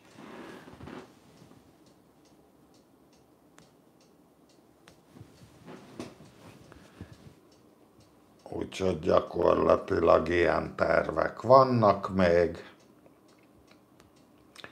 És hát a többit meglátjuk, hogy mit adnak ki, vagy mi jön össze, mert hát igazából azt se tudom, hogy mit szeretnék vele csinálni, hogy a klímát is hogy automatizálnám. Most jelenleg azt csinálom, hogy ott a hűtő oldalán, amit mutattam, a TP-Link okos hőmérsékletérzékelő, az mutatja nekem útközben itt, meg egész nap ilyen grafikont rajzol róla, a hőmérsékletről is, meg a páratartalomról is, és tulajdonképp ha dolgozom, akkor az alapján azt kísérleteztem ki, hogy mielőtt a kocsiszínből elindulok hazafelé, akkor bekapcsolom a klímát, ugye egy másik alkalmazásban, és akkor, ha szükséges, persze, hát klímaváltozás az folyamatosan van, ugye hát ilyen rohadt meleg nyár, mint ami idén is volt Baján, hogy több országos rekordölt meg a hőmérséklet tekintetében, meg a szárazság tekintetében, de hát az ország más részein se volt ez nagyon másképpen. Csak talán ott volt az egyik legmelegebb, és akkor mindjárt jön a kakukkolás, mert azt szeretitek, talán hátha, mert nem sok perc van. Nem sok perc van a 10 óráig, úgyhogy azt szerintem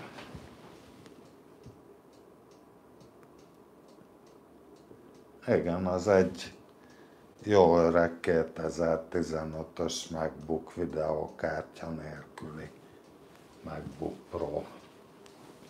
Nem mintha jelentősége lenne. És akkor mindjárt felkészülünk a kakukkozásra, mert az már sokszor volt kérés. Addig így kézben tartom valamennyire a telefont, mert így is jó. Na, az okos óra az már kakukkozik. Az így szokott csipogni, tehát kb. Ugyanaz, mint a kakukkos óra, csak lehet állítani a hangerejét, nem olyan hangos, és van egy másik előnye, hogyha be van állítva ez a pittyegés, viszont lekapcsolom a villanyt. Na, mi lesz ezzel a kakukkal? Azt várjuk már csak, hogy szólaljon meg.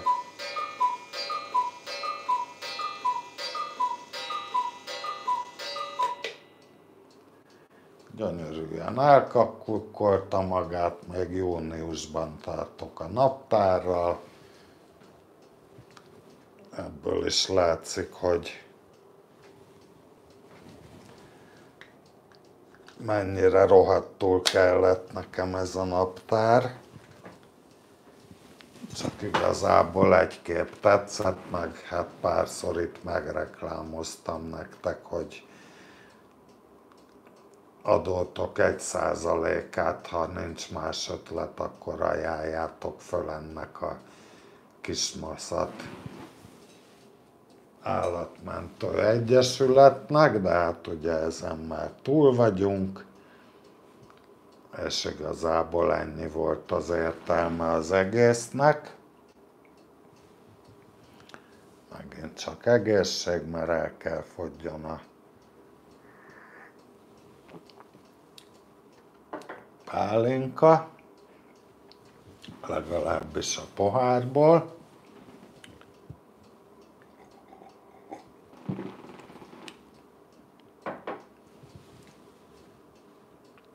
Úgyhogy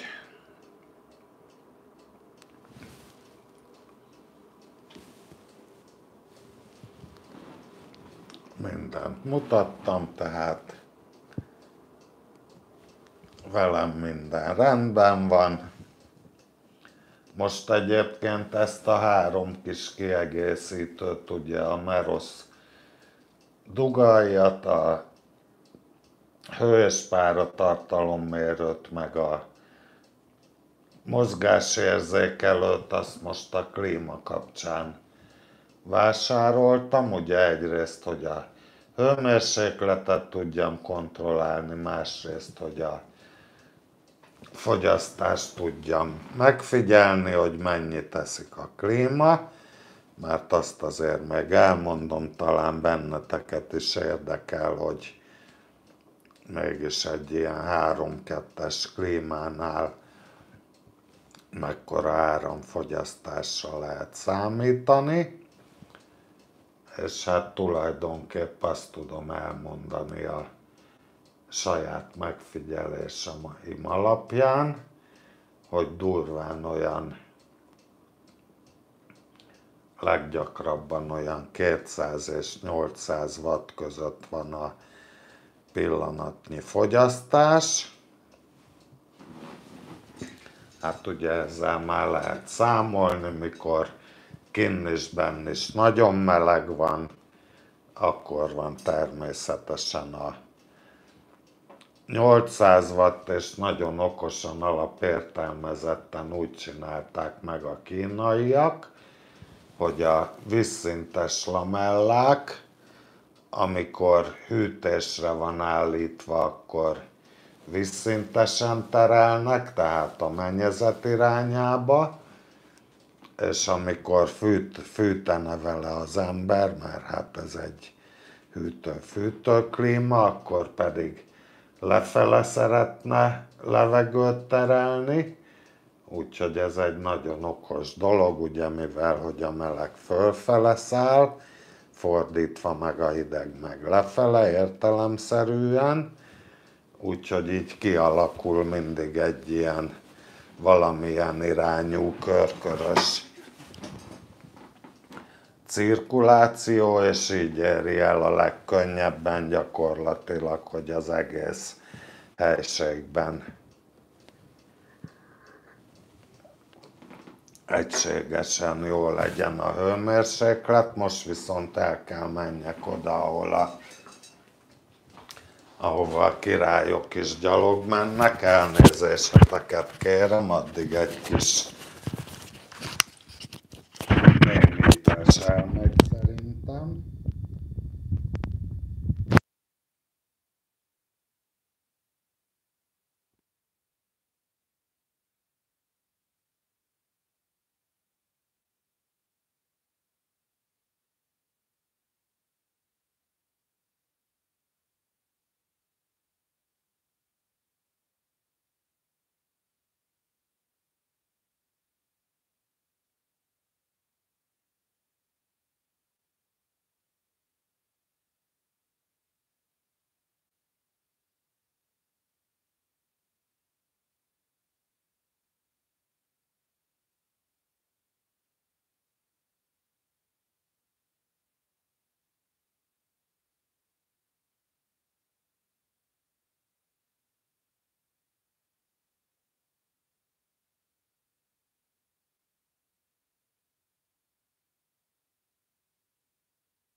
Na kérem, megint itt vagyok. 1, 2. Megint felcsatlakozott, hála Istennek, így, hogy sikeresen kimaradt a púz az élőadásból, szerencsére, hogy előrelátó voltam, elnézést kérek a némításért, és akkor még az okos otthon vonatkozásában, bár egyszer már belekezdtem, csak nem fejtettem ki, hogy ugye hát elhangzott, hogy törekszem erre a fene egye meg alácsúszott a szíja, válszíja harmonikának, az csámpásan áll nekem itt a helyén, megigazítottam, úgyhogy szóval mondtam, hogy általában régebben az volt az általános szokás, meg még most is úgy van, hogy a régi nagy márkák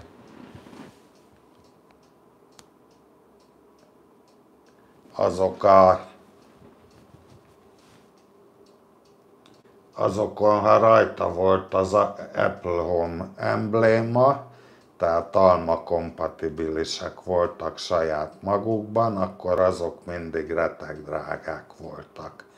Feltételezem azért, hogy drágán lehetett licenszelni a jogot, vagy a protokollt, bármit, ami ahhoz szükséges, hogy az Apple ökoszisztémához lehessen csatlakoztatni az eszközt. Most már viszont van egy párféle megkerülési lehetőség. Már egy pár éve is volt, de most idén még újabb van, vagy tavaly óta. Ugye a régebbi fajta, hogy hát talán 2 olyan gyártó van,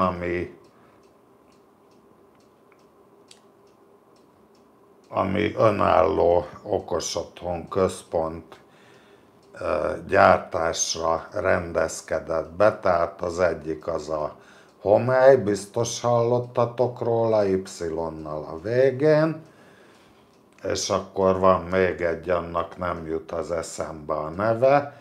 Ezeknek az a lényegük, hogy tulajdonképpen én úgy vettem ki, hogy több ezerféle, különféle gyártóktól származó ilyen elszórt apró kis okos kütyüket tudnak egy rendszerbe integrálni, és akkor nekük saját maguknak van ilyen automatizálási szoftverük, meg amivel össze tudják fogni a különféle cuccosokat, illetve most van egy új varázsszó, egy új protokoll jelent meg nemrég, talán a tavalyi évben, úgy hívják, hogy Matter. Jó éjszakát macseknak, pihenj jól.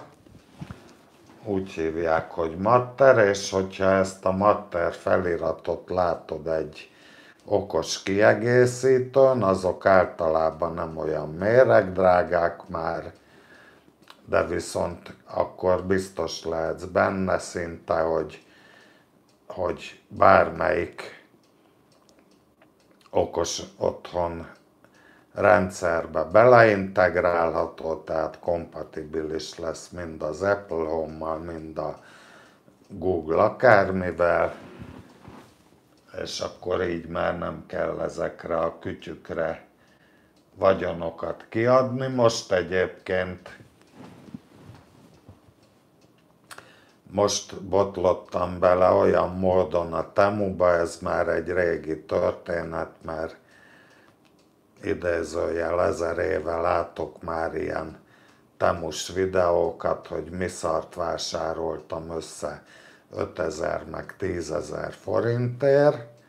Én is fogok majd ilyen videót csinálni a közeljövőben, ugyanis hát engem is elkapott a temuláz, és én is rendeltem összesen 6 terméket, amik majd most jelenleg ugye rendelés alatt vannak, ki van fizetve, de olyan 11-e és 20-a körülre ígérik a szállítást, úgyhogy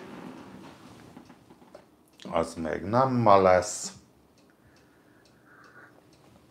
Meg hát most ilyen a beosztásom, hogy hónap első felében megint egy zsák szabadnapot így csordába kiadtak, bár én nem kértem, most például 5 napot vagyok itthon, és utána azt hiszem 4-et dolgozom, és megint 4-et itthon leszek, viszont cserébe a hónap második felébe megint 2 vagy 3 hónap szabad nappal kell végig robotolnom az egész hónapot. Úgyhogy hát nem egy örömünnep, de ez van. A pénz meg kell, 20-án hála Istennek dolgozom. Azt nem tudom, hogy hol, meg nem is publikus amúgy se. Úgyhogy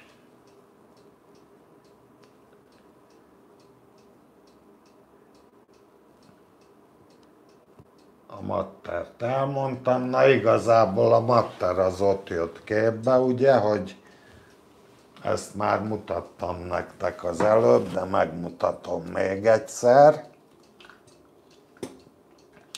hogy az előszobában Philips Hue lámpa van, de viszont a hűtőszekrényen levő mozgásérzékelő működteti. Tehát ezt nézzük meg, ott a lámpa nem világít, ugye itt a hűtőszekrény nem lát még engem a mozgásérzékelő, de ha szépen előre sétálok, akkor már is világít a lámpa, tehát ugye ő kapcsolta be, és akkor ilyen kis gömbfejjel lehet állítani a érzékelési tartományt, hogy mennyire lásson, mennyire ne lásson, ha nem vagyok benne a látószögében, ugye. Hát ez meg 5-6 éves festés, már így néz ki. Sajnos a radiátor, a port azt így dolgozza rá a falra. Na.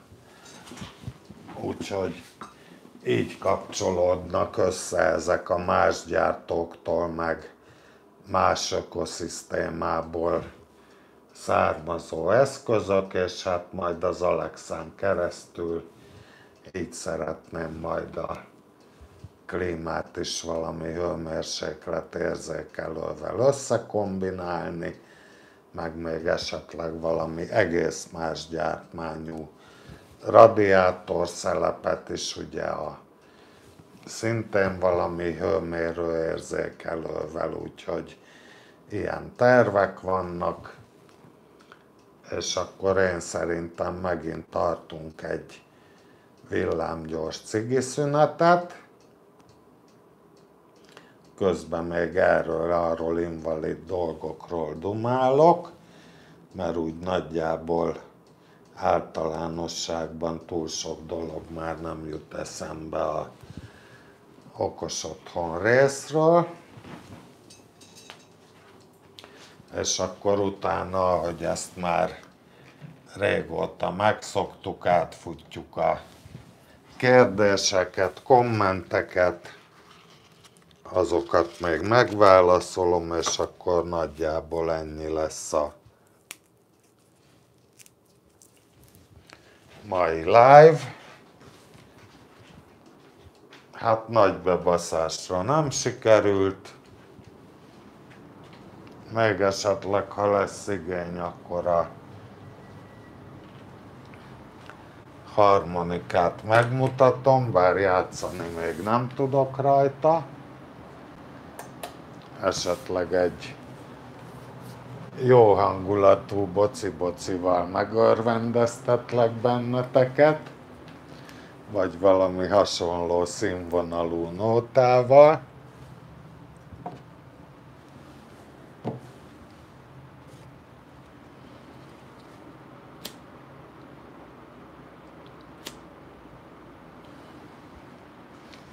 Már csak a hec kedvéért.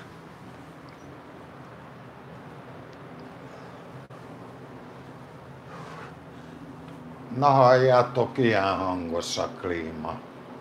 Most konkrétan a kültéri alatt állok közvetlenül.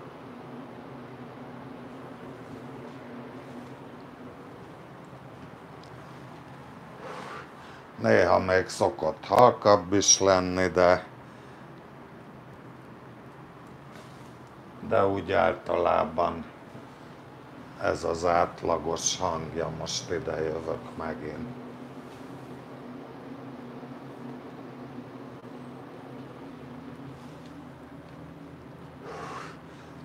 Hát a kültérire már ráfért volna egy porszívózás, mert azt látom, hogy ezek a akácfáról, vagy nem tudom miről származó szöszmöszök elég szépen telerakták a lamelláját, de hát úgy elfáradtam abba a külső porszívózásba, hogy erre már nem maradt energia.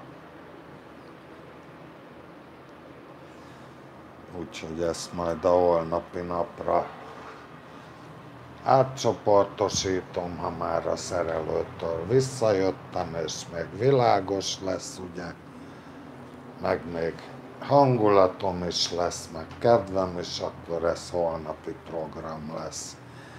Úgyhogy szóba került a nosztalgia kommentmezőben, csak úgy félszemmel láttam. És hát döbbenetes módon, gyerekek, most ezen a héten szombaton, ami ugye köztudottan ledolgozós munkanap volt, ugye hétköznapi menetrend volt, 3 perces követéssel a Jászai Mari téri végállomáson. Én a 2-esen teljesítettem szolgálatot éppen. Egyébként, ja, azt nem mondom, az majd egy következő live-nak lesz a clickbait címe.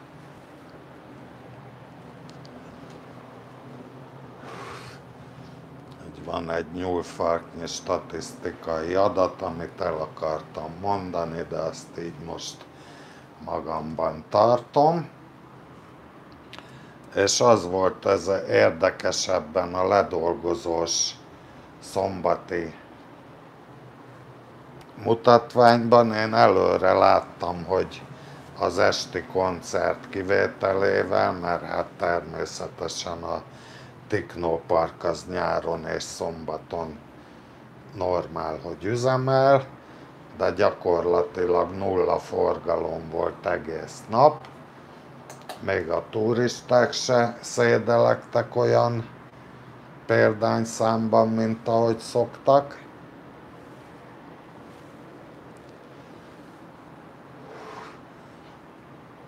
És hát a magyar emberek se azon egyszerű okból, mert se dolgozni nem mentek, se mulatni nem mentek, ez egy olyan semmilyen szombat volt, mondjuk az esti órákat leszámítva. És hát képzeljétek el, mit láttam már munkába érkezéskor? Hát nosztalgia villamost. Valakinél nem ért föl a toronyba, hogy munkanap van, 3 perces követés van. És most volt igazán jó az a mellényes villamos, ugye úgy hiányzott, mint melegszar a mellényzsebbe. Kiválóan segítette a munkánkat, főleg, hogy még ráadásul olyan vezetője is volt, aki egyik alkalommal 9 percet rakott a nyakamba, úgyhogy Ja nem, összesen késett 9 percet, tehát én késtem mögötte 4 percet, mert ő 5-tel előttem indult. Úgyhogy csöndben meg is kérdezem, hogy az ilyen minek vezet villamost, ugye?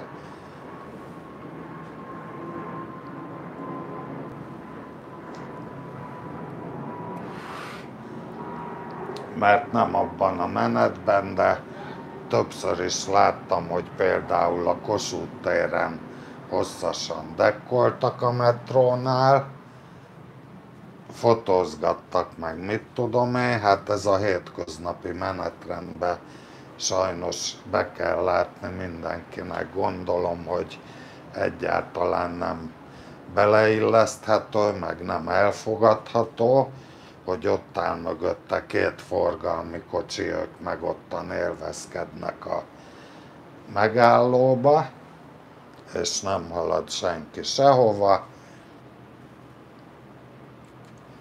Tehát az ilyeneket azért máskor át kéne gondolni, és egy kicsit máshogy kéne megszervezni talán. És akkor per pillanat elfogyott a cigi, vége van a mutatványnak, jöjjenek a kommentek, miért hozom be a kinti öngyújtót vajon? Visszaraktam.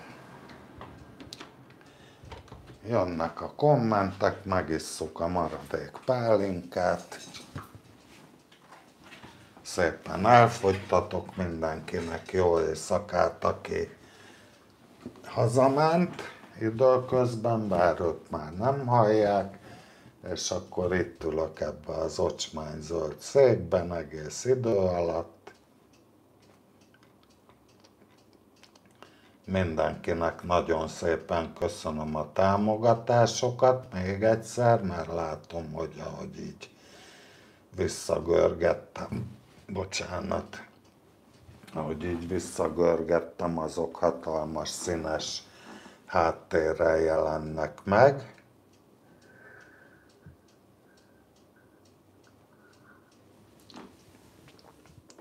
És akkor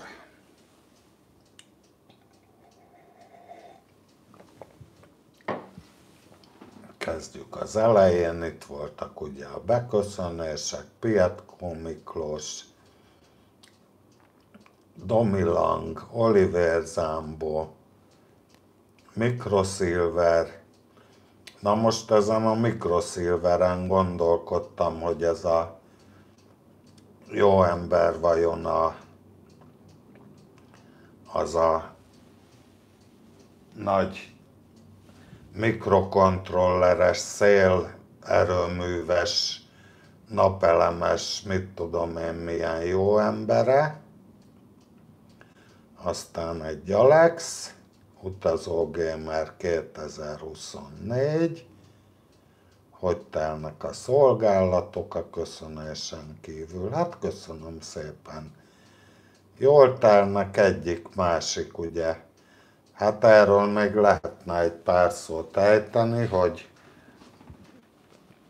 ugye hőségriadó volt, és ugye megalkották a hőségkeretet, aminek keretében például a 2B villamoson a kora délutáni órákban kezdő kollégák rendszeresen azzal szembesülnek, hogy kezdésre mindjárt egybe két kört mehetnek a remekül klimatizált KCV-vel, ugye, ami közel 4 órát, tehát ha úgy vesszük, egy fél műszakot jelent, és akkor ez a hőségkeret.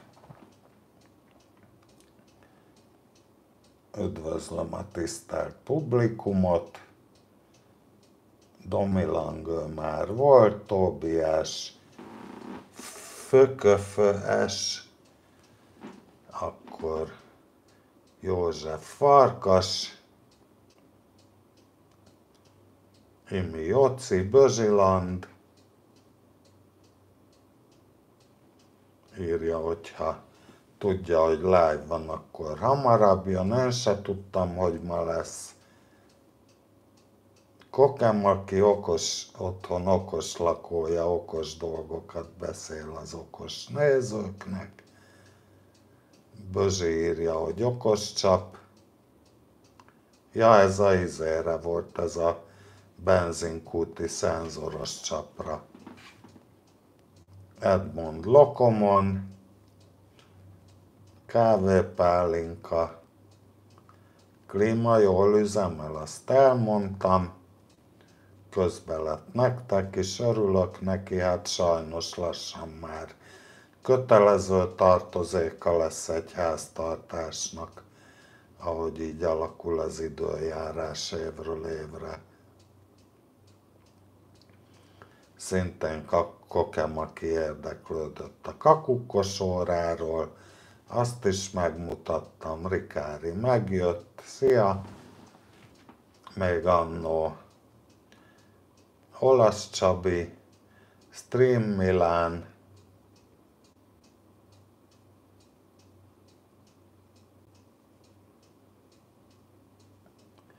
kérdezi Stream Milán, hogy a villamos vezető maga választja ki, hogy melyik kocsiszínnél vezet. Hát ezt már elmondtam egy párszor, de lehet, hogy te nem hallottad, hogy úgy épül föl a szervezet, hogy 3 üzemegység van Budapesten,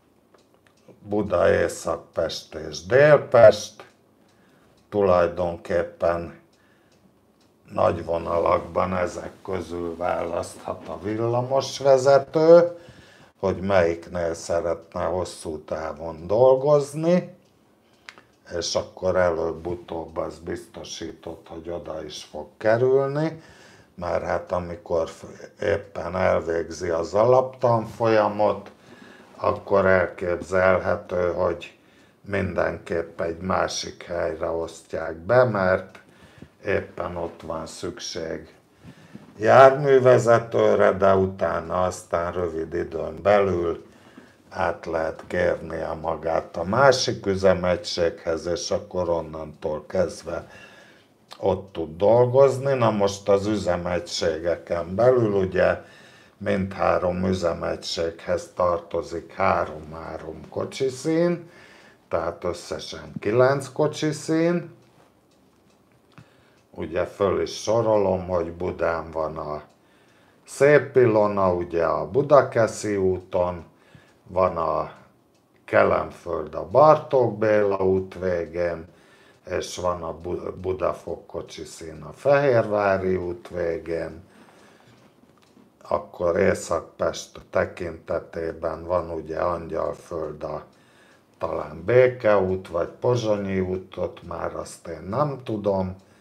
Tehát ott kinn Újpest felé van az Angyalföld kocsiszín, akkor a másik az a Baros kocsiszín az Orci téren, vagy Fiumei úton, és a harmadik észak-pesti pedig a Zugló kocsiszín a Bosnyák téren, vagy Nagy Lajos király útján, megint itt a kakuk, és akkor a végére hagytam a milyenket a Délpesten, ugye Száva kocsiszín a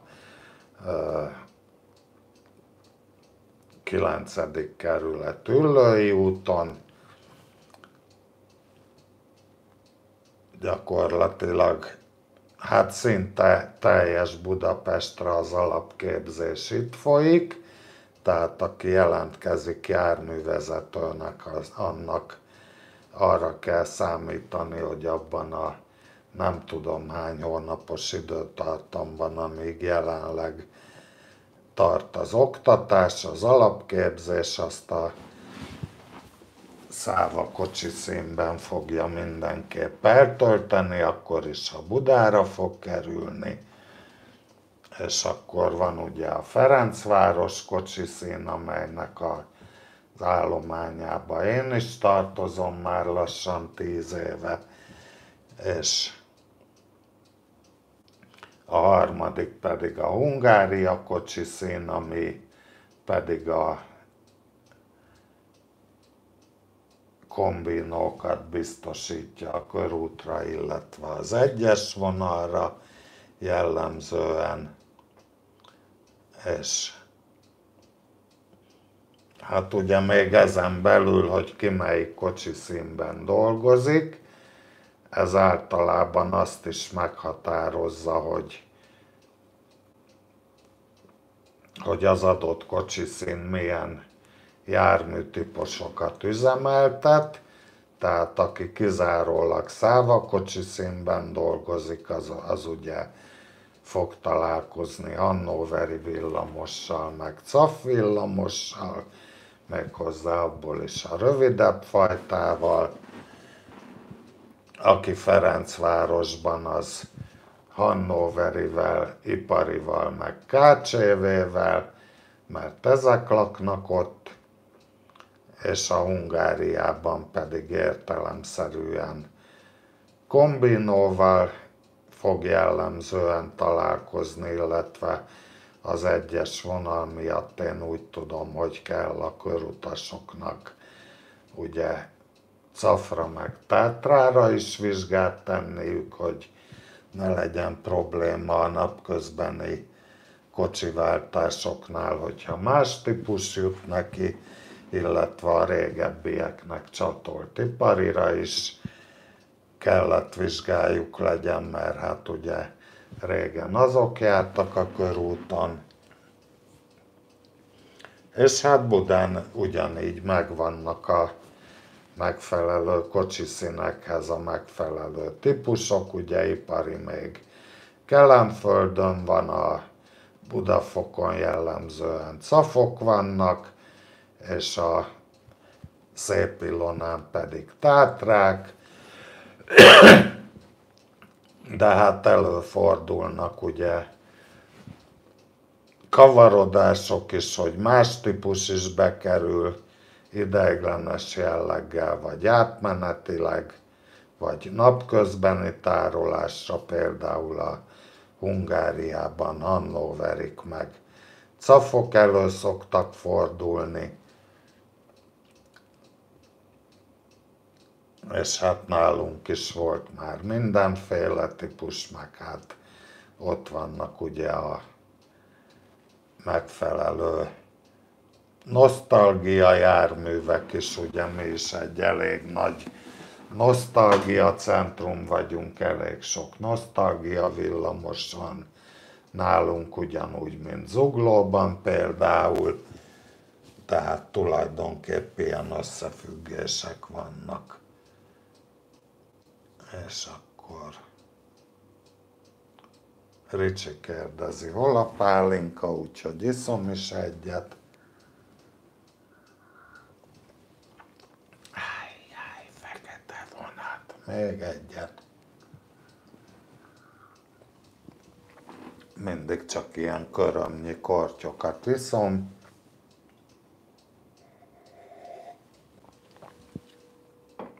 Gyakorlatilag szinte csak ízlelgetem, amikor már az ember elkezdi önteni magába, az már jó pár pohár után szokott előjönni, legalábbis nálam, de akkor már érzem is, hogy az már nem hiányzik, és olyankor általában be is szoktam fejezni.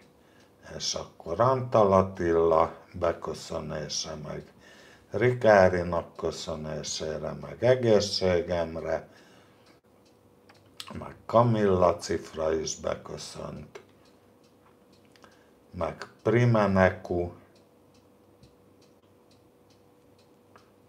Hogy ment a nap, mondtam Frissibe, hogy nem dolgoztam, mert szabadnapos voltam. Aztán Macsek Tomcsik érkezett, meg aki Janek Vladek volt, ő már haza is ment, már Rikár írja, hogy ő már nem iszik, mert amióta nincs BKK, nincs stressz, tudjátok, hogy ő kilépett a BKK-tól, mert ott készítgette a menetrendeket, meg hasonló dolgok, és hát túl rosszak voltak a körülmények, vagy nem tudom, de hát erről beszélt a saját csatornáján, és akkor a Útmester Kft., aki nem is köszön, de azt írta, hogy mondjam be a nevét, úgyhogy be is mondtam.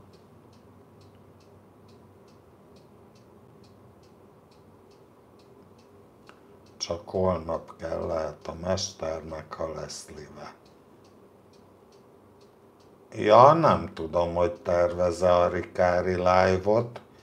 Holnapra gondolom ez arra vonatkozik Antal Attilától. Akkor kocsitörés, kitárgyaltuk. Cifra Kamilla üdvözöl Nyíregyházáról. Akkor ez is egy új info, nem tudtam, hogy ki hova való. Egyébként egyik unokabátyám is most már jó pár éve Nyíregyházán lakik. Akkor itt kérdezte a Primenekú, hogy Zsolti, te mitől félsz a legjobban?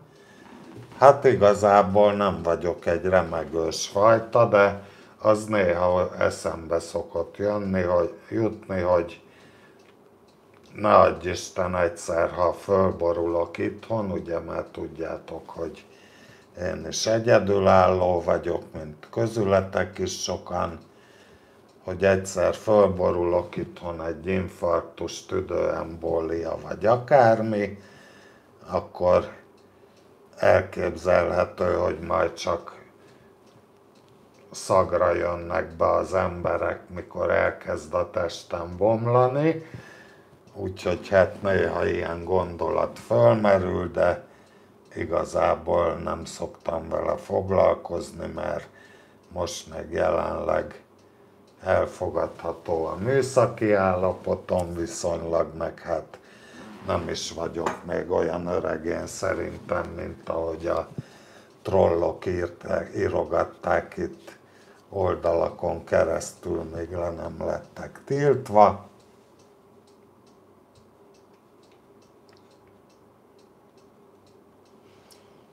Aztán tömegközlekedés Magyarországon szintén beköszönt és kérdezi, hogy melyik a kedvenc KCV-t. Hát én megmondom őszintén, hogy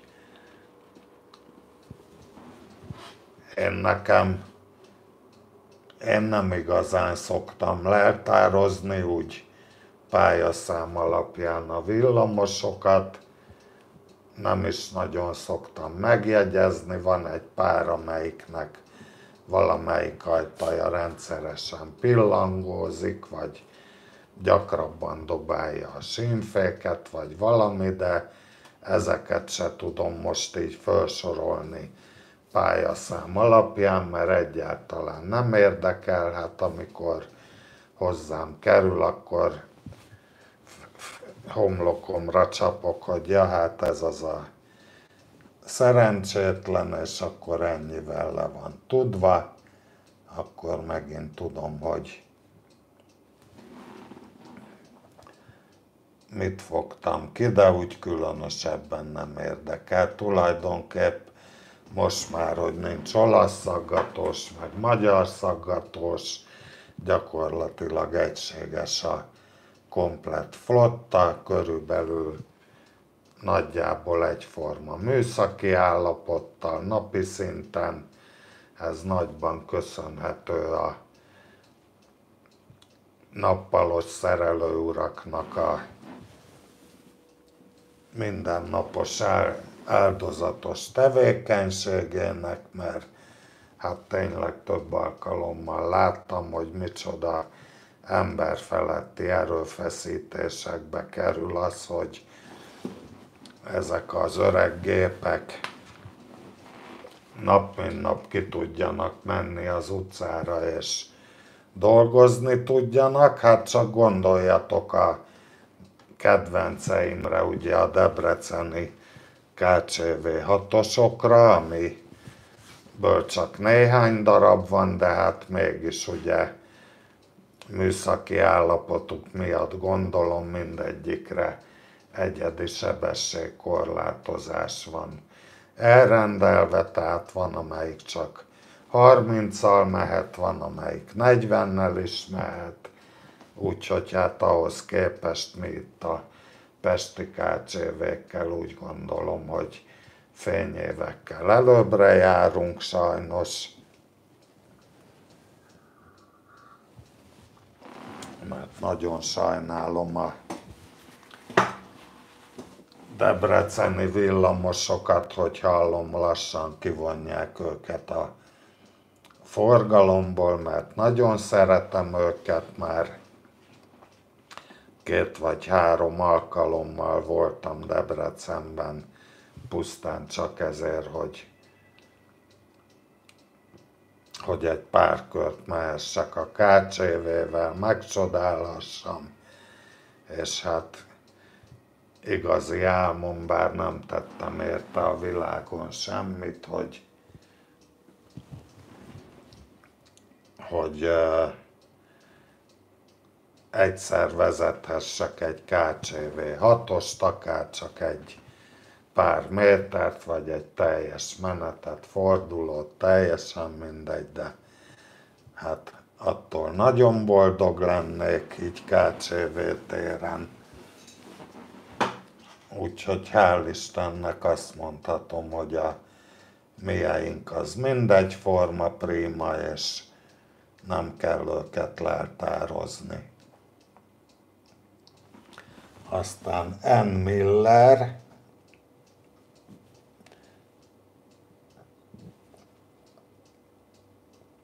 kérdezi, hogy villamosvezető tanuló előszűrőn mire lehet számítani. Hát tulajdonképpen ilyen papíron kell megoldani ilyen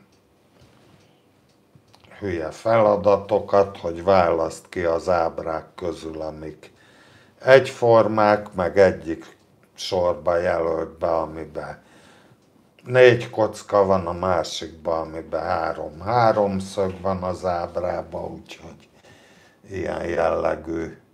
Van ennek valami megnevezése, hogy milyen teszt, de olyan rég volt már, hogy én ezt elfelejtettem. Aztán Janek Vladek mindjárt jövök, szerintem már el is köszönt.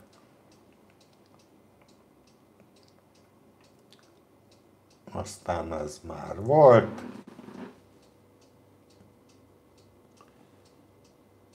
Úgyhogy Primenekutól megint, hogy mitől félek a legjobban, akkor most itt még egyszer elmondom, de hát látjátok is, hogy most megyek rajta végig szisztematikusan, tehát hogyha 10-szer leírtátok volna, akkor se kapnátok rá se előbb, se több választ.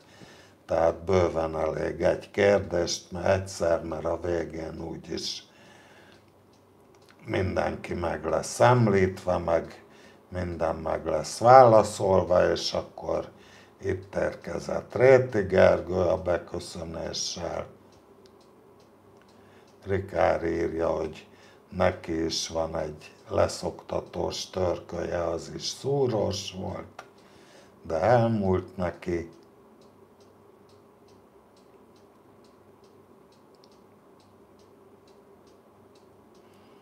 Bözsi kérdezi, hogy van-e fő téma, hát hogyha nem volt elég egyértelmű a live címéből, akkor ennél többet nem tudok segíteni. Aztán Béla Szabó, Zoltán Varga, Pumi, aztán itt voltak a trollok, akik kilettek paterolva.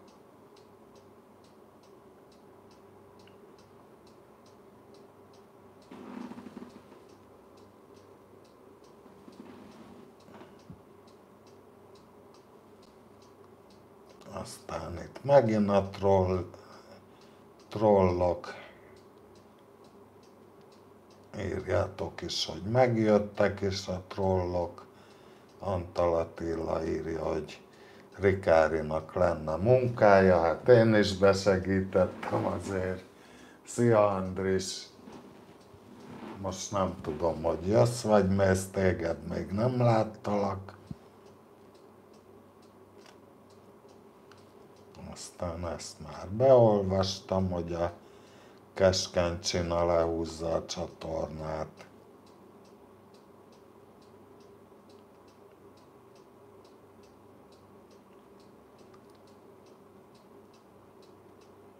Réti Gergő plusz egy like ment, nagyon szépen köszönöm.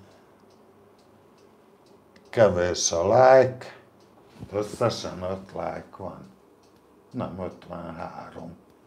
Akkor miért ír itt 5 nekem, gyerekek? Nem látjátok, de tényleg 5 ír. Úgy látszik, hogy itt valami nem teljesen online, mindegy.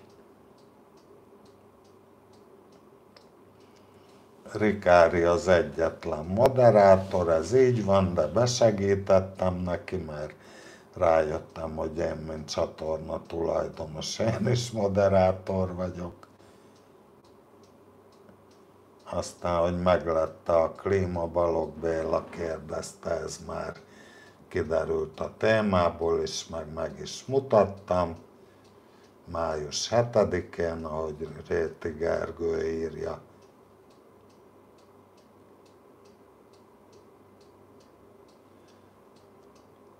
Aztán Éva Évit már köszöntöttem. A keskeny még mindig itt van, ki lett paterolva.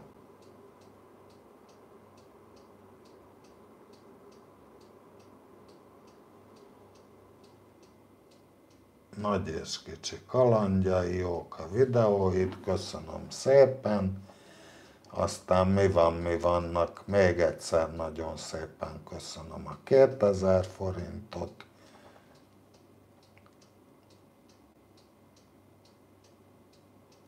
Bözsi elment mosogatógépet játszani, valaki közben dobálja a szívecskéket. Most nem látok, mert itt a közepén vagyok, hogy ki az. Jó játékot, Bözsi bácsi. Hogy vagy mostanában? Kár, hogy már nincsenek villamos vezető videók. Hát az a helyzet, gyerekek, hogy bár nem túl nagy gyakorisággal, de én mostanában is készítek menetvideókat, általában csak akkor, hogyha indokolt, tehát tartom azt a ütemezést, hogy csak a rendkívüli dolgokat, illetve ha eszembe jut, akkor egy normál fordulót is mondjuk évente egyszer. Szabó Tamásnak is szép estét, ő most érkezett, és akkor sajnos ezek most beföldben maradnak, egyébként ott ugye júniusban talán vettem azt a 6 terás merevlemezt, ott gyűjtögetem öreg éveimre, nyuggerkoromra, mert ugye akkor már egyrészt érvényét is veszti, meg ki se tudnak érte rúgni, meg gyakorlatilag semmit nem tudnak velem csinálni miatta, úgyhogy azok majd abban az időszakban lesznek szépen ütemezve, kirakosgatva, amikor már nem lesz jelentősége, és akkor már tulajdonképpen dokumentációs jelleggel is érdekes lett, hogy mit tudom én, mi volt 10 éve, és még senki nem látta, legalábbis az én kommentárommal, mert azt úgy vettem észre, hogy általában szeretitek. Úgyhogy szépen gyűjtögetem őket, és rakom el beföldbe.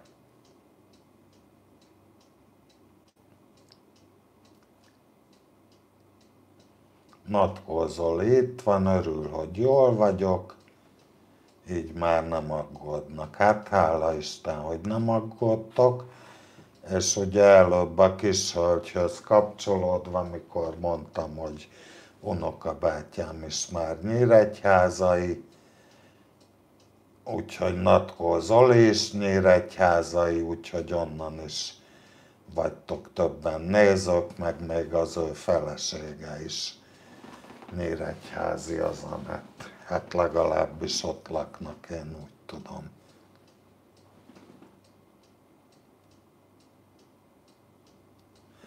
Ricsinek lejárt a műszak, tehát Rikárinak, kibaszott egy pár trollt, megint lép aludni, mert lejárt a műszak.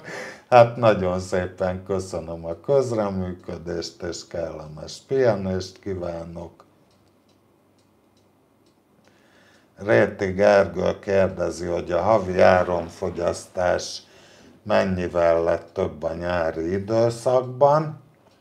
Na hát most ez jó kérdés, mert hát semmit nem tudok az áramfogyasztásról, ugyanis általányt fizetek.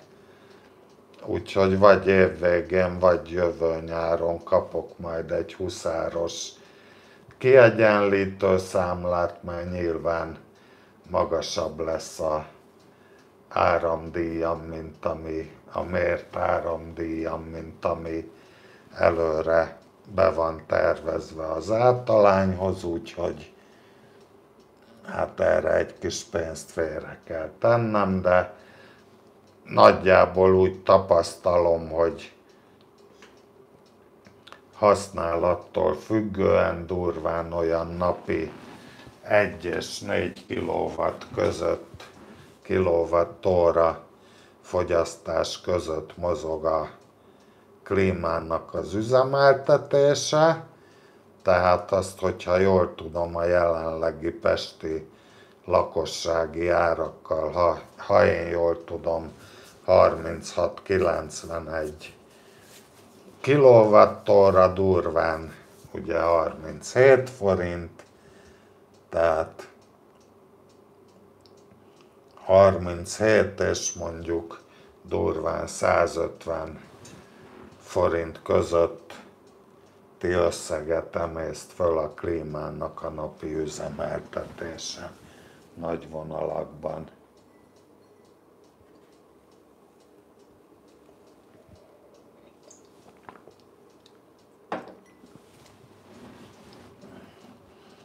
Igazából nem kell izgulni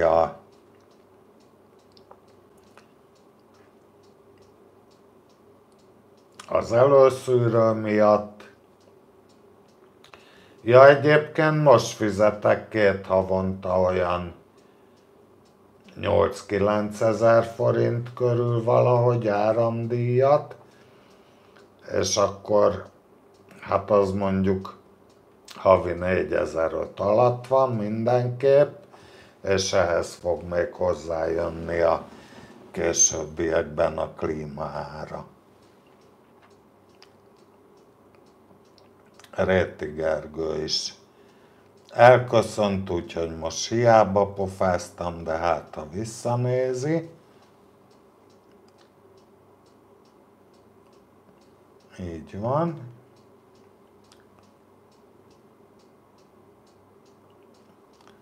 Pap Andrea fasznak kell mindig live-olni.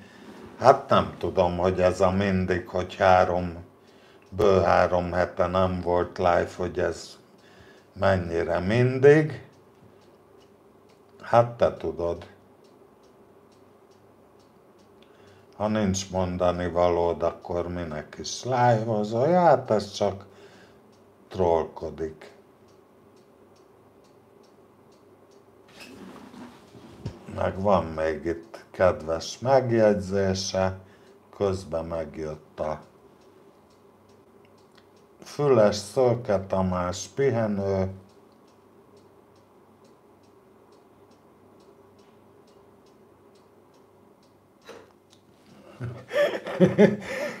Janek Vladek átalakította a konyhát a 70-es évek dizájnja szerint, úgyhogy kivitte a mikrosütőt a konyhából. Hát én is úgy alakítottam át, bár Ebben a lakásban sose fért el a mikrosütő a konyhában, tehát mindig itt volt az étkezőben, helyileg nem pont ott, hanem a másik csücskön egy kis asztalon, vagy hűtőszekrény tetején még nagyon régen, de akkor is itt volt kint.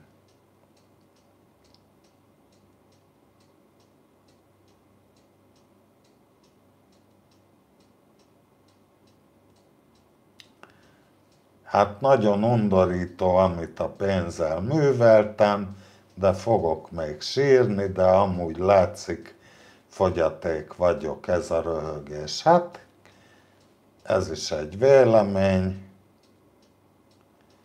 Következő, hogy 50 évesen több eszem is lehetne, és akkor ez így folytatódik. Akkor a vasútmodellpálya, Janek Vladek papot hívna Andikának. Kit érdekel ez a válasz? Szőke Tomi egyelőre pihenteti, akkor nem bővült a vasútmodell kínálat.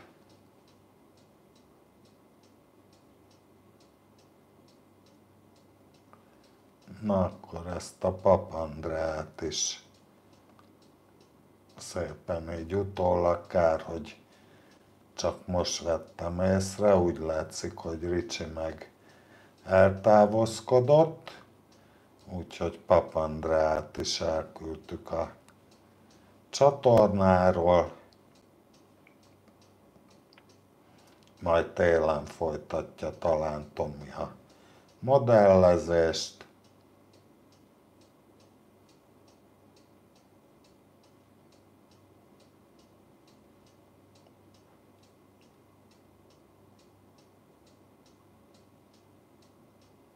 És akkor itt van még egy troll, azt is kipecintjük így a live végére. Csodálatos.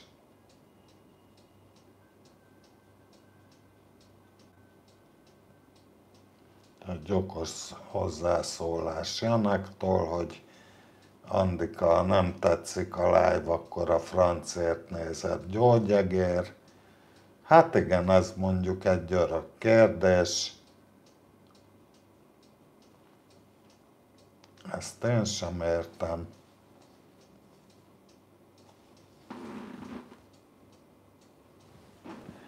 Réti Gergőnek még nincs okos eszköze, egyedül a hűtőgép megy nála, hát meggondolom a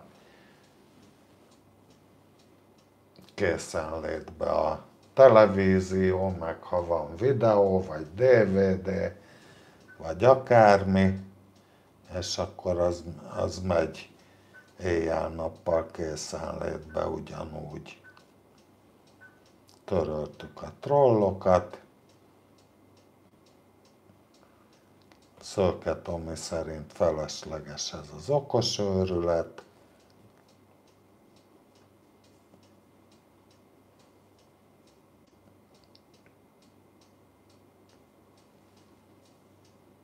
Aztán sajtos nokedli, nekem kellene macsek. Ezt nem tudom, mire vonatkozott.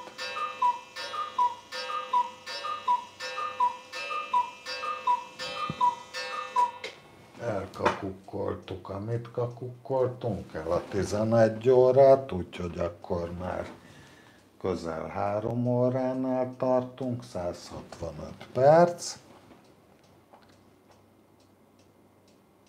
Motoros rolóm az nincsen, meg valószínű nem lesz motoros ablakom se, bár az ablakcsere az a legelsők között van most a listán, nem is okosság.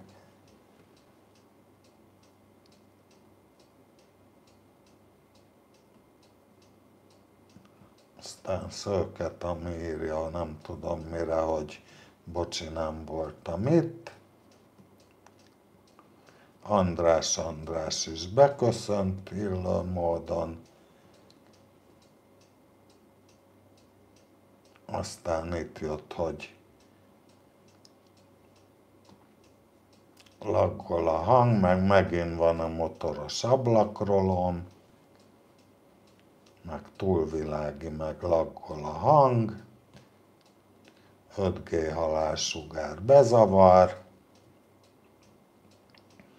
aztán itt írt a Réti Gergő, hogy elég gyakran bármelyik YouTube élőadásnál előfordul, aztán megint az okos KCV-re küldött 2000 forintot, köszönöm szépen Andrásnak.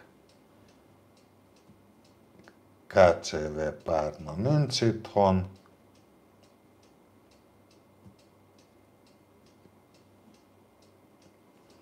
András szerint meg mindenki nevében mondhatja, hogy nektek meg jól esik látni engem live-olni, köszönöm szépen, meg hogy beválta a klíma. Hát én úgy érzem, hogy bevált, mert nagyon kellemesen üzemel. 25 fokra van egyébként állítva, mindig én 24-jel kezdtem, de aztán azt észrevettem, hogy az nekem hideg, úgyhogy fölemeltem 25-re. Tabulátor nem fér bele az okos otthonba. Az inverter teszi, nem tudom mit, biztos valamiről beszéltem, és ahhoz kapcsolódik.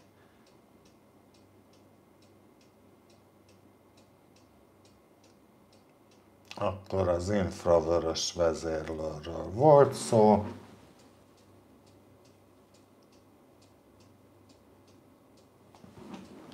Tamás úr, öregszem, egyre érdekesebbnek tartom ezeket a chilles live-okat. Na hát én meg olyan boomer vagyok, hogy azt se tudom, mi az a chilles, de hát legyen úgy. KXY5 is beköszönt, szép estét!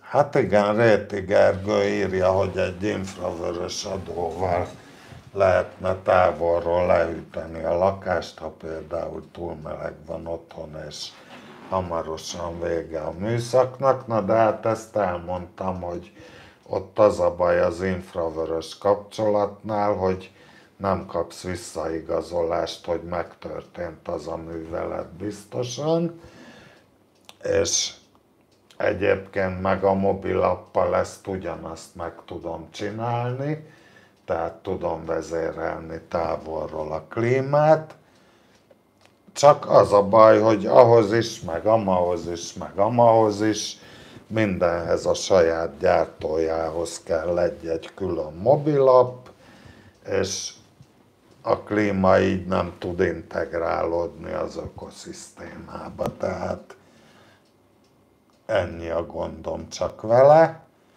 Aztán Olasz Csabinak megint csak köszönöm az 1000 forint támogatást. Aztán Pintyőke Fan köszön be, megmutattam a kakukórát.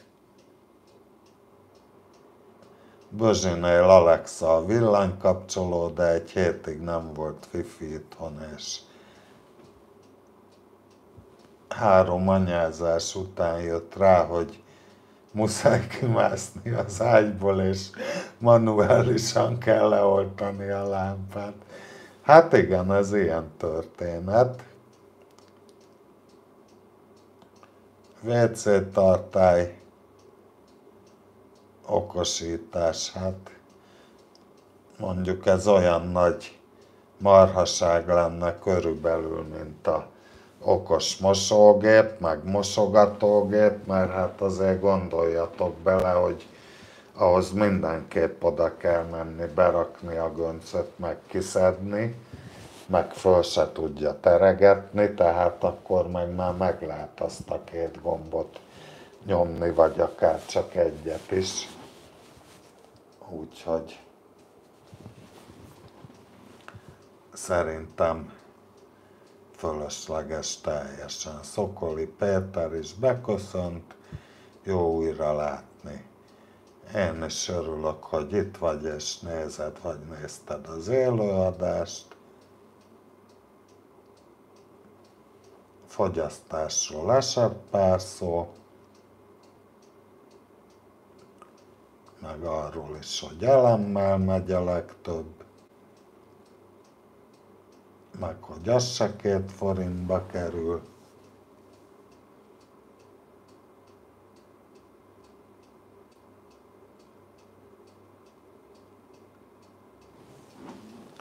Aztán itt Kőszegi Gábor írja, hogy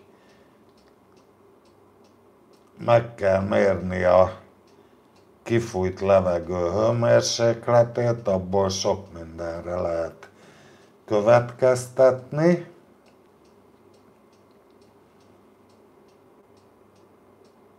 Az a baj,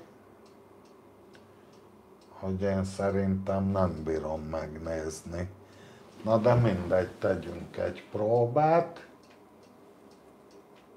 Az még talán belefér az időbe, mert hogyha manuálisan... Ó, hát én ezt nem tudom a távirányítóról sajnos. Fenelje meg.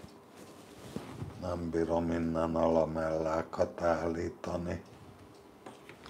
Mert arra gondoltam, hogy azt a kis hőszenzort elé rakom, mert ugye most vízszintesen terel, és valamire oda kéne tenni. Na várjatok egy pillanatot.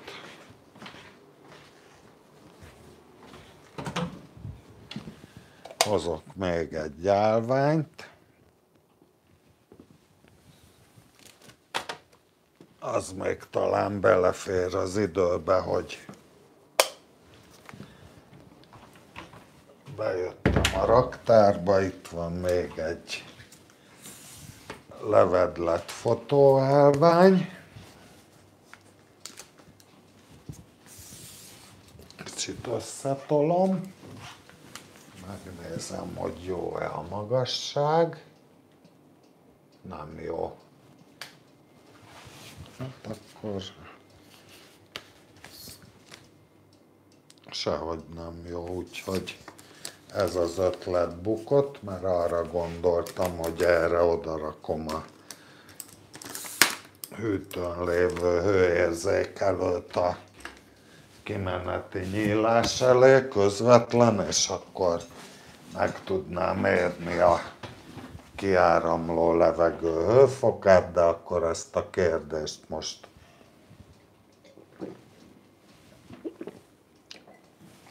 nyitva hagyjuk, mert amúgy is csak azon a telefonon van föltelepítve a alkalmazása a hőérzékelőnek, amiről megy a live, úgyhogy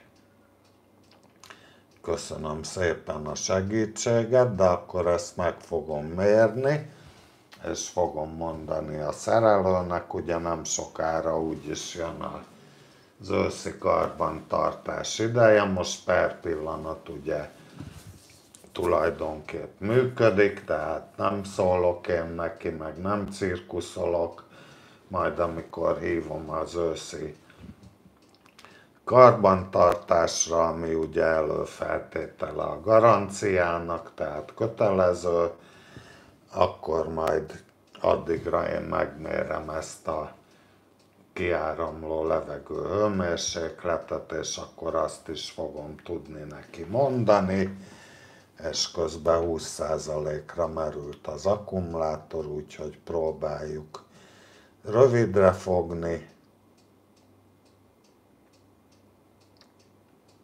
Ugye ez még mindig az okos eszközök elemeiről megy a párbeszéd.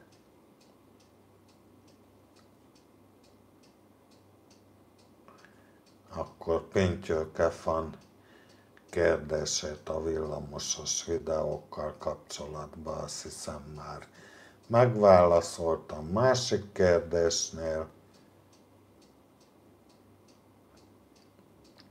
megint elem.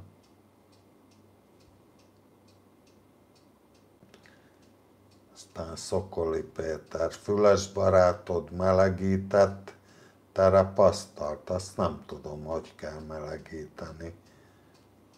Aztán Macsek Tomcsik, a puncókákkal is az a baj, hogy egyirányú a kapcsolat, és nem teljesítik a parancsot. Hát igen, ez az infrás távvezérlésre nagyon jó analógia. A villanyradiátor már nem szükséges, hiszen hűtő-fűtő a klíma. Szilas Pétert is üdvözlöm.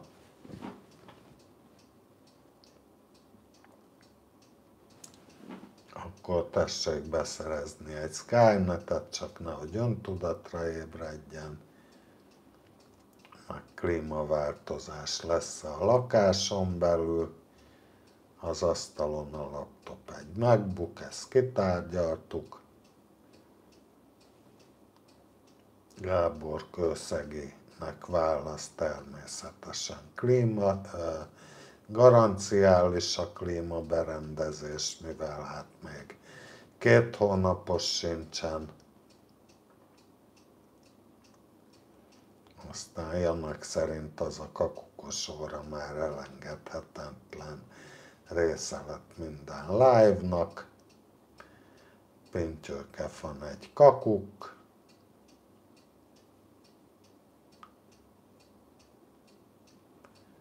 Megint na mi van, elugrott?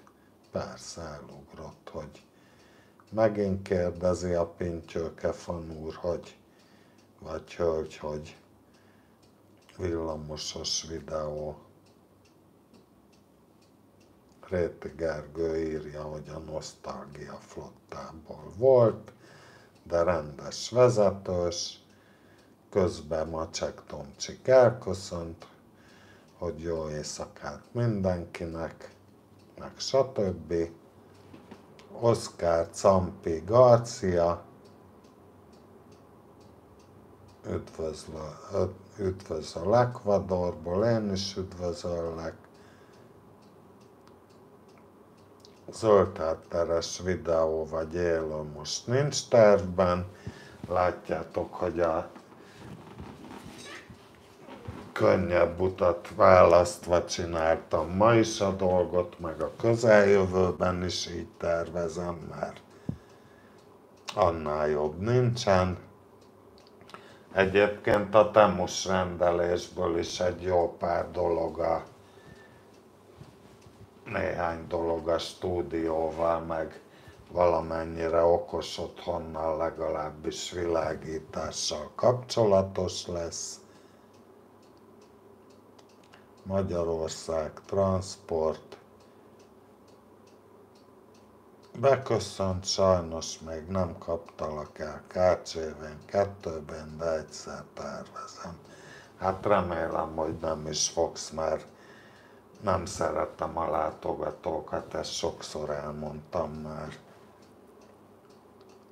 Szép estét, üdvözletem illő módon. Bakter 1024, aztán Tibor Munkácsi meg Budafokon, az elméleti rész másik felében. Ez biztos az alapoktatáshoz valami, hogy van már Budafokon is van oktatás. Szőke Tomi mit dolgozik most?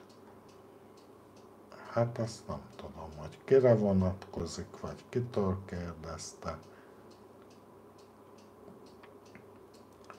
Azért augusztus 20-án nem semmi, lehet még villamossal is Hát villamossal nagyon egyszerű általában, mert a Közvágóhíd meg a Boráros tér között szokott közlekedni 3 megállón a villamos, amíg lemegy a tűzijáték cirkusz. Úgyhogy jó pár órán keresztül valószínű idén is ez lesz. Budapesten nem lesz szerintem KCV6 nosztalgia jármű. Aztán Andris Csá, most nem tudom, hogy becsá vagy kicsá.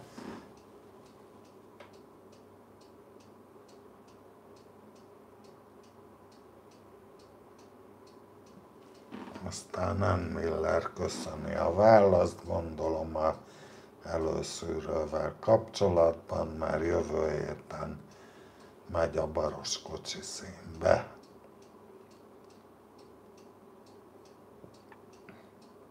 Sziasztok! Milyen okos otthon rendszered van?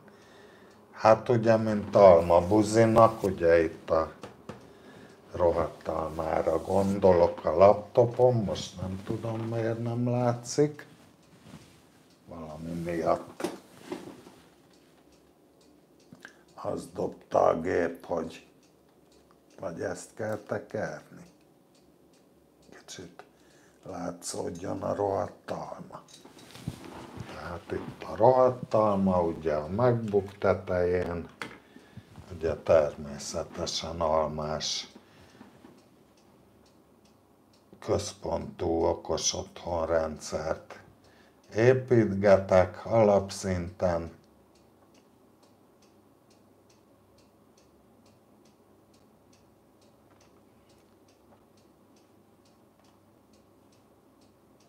Hát igen, és akkor szintén V1K70 RK4, aki kérdezte, hogy milyen okos otthonrendszer, írja, hogy neki Home Assist-tal megy, és végre nem kell hozzá net.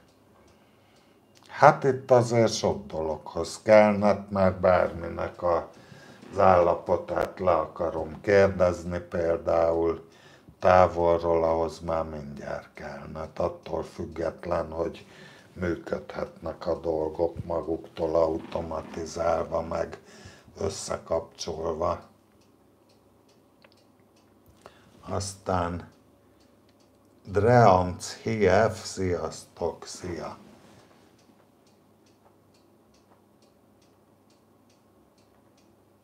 Aztán N. Miller, meg akkor ezek szerint Tamás Szabó is. Mind a ketten mennek erre a szűrőre. Hát fel a fejjel, gyerekek, időre megy, nem egy tragédia, különben meg lehet csinálni.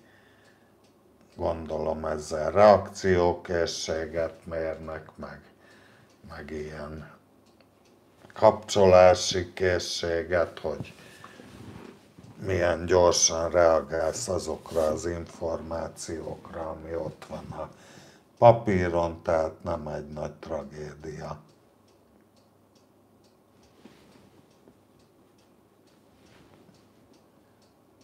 Szóval ketten itt vannak a új jelentkezők közül, és akkor majd ott találkoznak. Aztán Zsolt-Zsoltot is üdvözöljük Szlovákiában.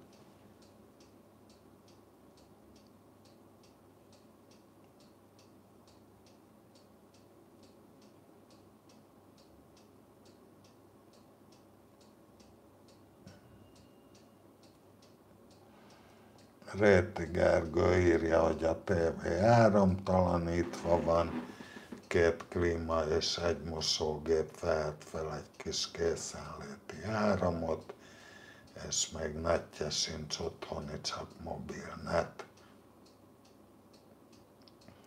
Jácin Németet is üdvözöljük. Allantines köszöni szépen az élőzést, hát nagyon szívesen. Réti Gergő. Nem tudok a klímakarbantartásról árat mondani, mert nem volt még szó róla. Azt se tudom, hány év garanciát adtak, de 3 legalább gondolom. Bekő Pétert is üdvözlöm, szép estét!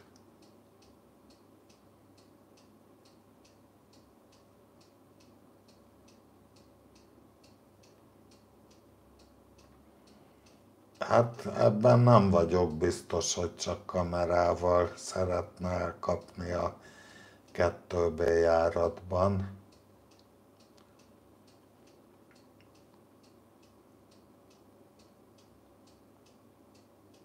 Sicinek meg hétfőn lesz az első hatósági vizsgája, és kicsit parázik tőle. Hát fel a fejjel, ne izgulj, mindenki átesett ezen.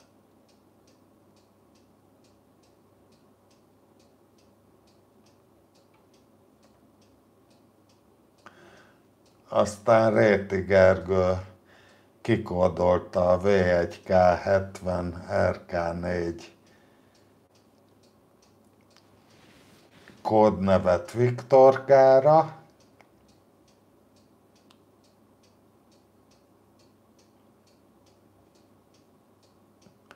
Tamás Szabó fél a vizsgától. Gyerekek, ne keltsétek a hangulatot, tényleg nem egy agysebészet, tehát most túljelentkezés sincsen, tehát időt is fognak adni bőven, én azt gondolom, mert az a cél, hogy jöjjenek az emberek, nem hogy kidobálják őket, főleg amit tapasztalok az utcán, hogy milyen alakokat kieresztenek most villamost vezetni, emberhiány miatt, de hát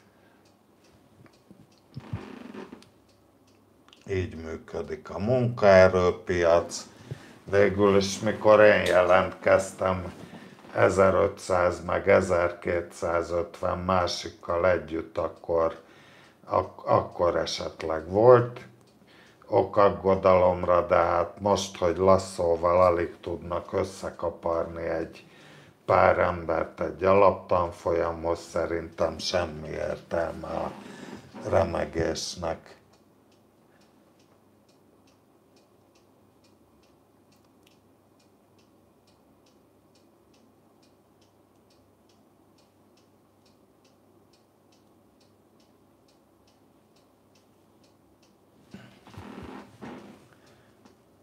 Volt mostanában olyan új kolléga vagy kolléganő, aki az első hetekben nagy bajt okozott. Hát én olyan nagy bajra nem emlékszem, arra emlékszem, hogy például az egyik az talán az első vagy a második napján Közvágóhíd végállomás 1-es vágányán ott várakozó ipari csuklós villamosnak nekivezette a Hannoverit. De hát tulajdonképp annyi kár keletkezett, csak hogy így a két csatlókészülék így beakadt egymásba, tehát így átfedésbe kerültek, és hát kicsit nehéz volt szétszedni őket, de jelentősen a kocsiszekrények nem sérültek, tehát nem volt komoly anyagi kár. Hát van, amelyik rendszeresen eltéved, mit tudom én, a 23-as villamossal elmegy utasokkal a Közvágóhíd irányába, és akkor ott a Pápai Várton visszafordul.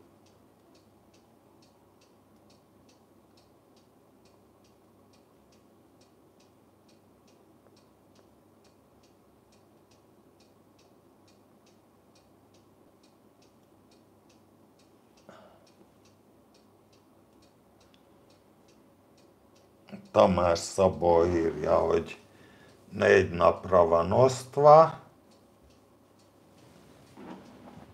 és 12-13 ember egy napra, ha igaz. Hát igen, akkor az összesen körülbelül, ugye 4x13 az 52, testvérek között is, és akkor 52, akkor mondjuk én szerintem 50%-a át fog menni, vagy hogyha pedig nagy emberhiány van, akkor 2 csoportot fognak indítani, mert szerintem olyan 20-25-nél többen általában nem szoktak egy csoportban lenni, még akkor se, hogyha nagyon sok a tanuló. Na hát úgyhogy nagyjából akkor ennyi a mai live, gyerekek, mert végigértünk a kérdéseken is, és megbeszéltük a témát, és nagyjából arra is, azzal kapcsolatban is talán minden kérdésetekre válaszoltam, ami fölmerült, és akkor megfigyelem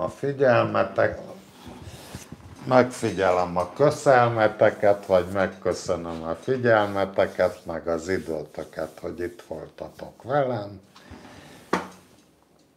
És akkor nem tudom most még, hogy legközelebb egy rendes videóban, vagy pedig megint egy élőadásban találkozunk, de hát mondtam, hogyha nagyon elcsúszom és nem készül videó, akkor valószínűleg egy élőadásban lesz a Temus cuccoknak a kicsomagolása, meg beüzemelése, kipróbálása, vagy lehet, hogy az is szerkesztett videó lesz, én nem tudom.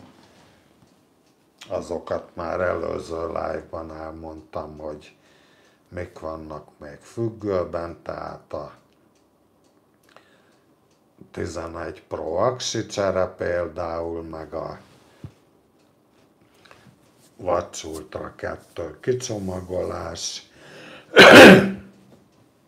amiről még készült felvétel, hirtelen ezek jutnak eszembe, és akkor köszönöm a figyelmeteket, tudjátok, iratkozás, stb. Like, mi egymás, és akkor várlak bennetek legközelebb is, sziasztok!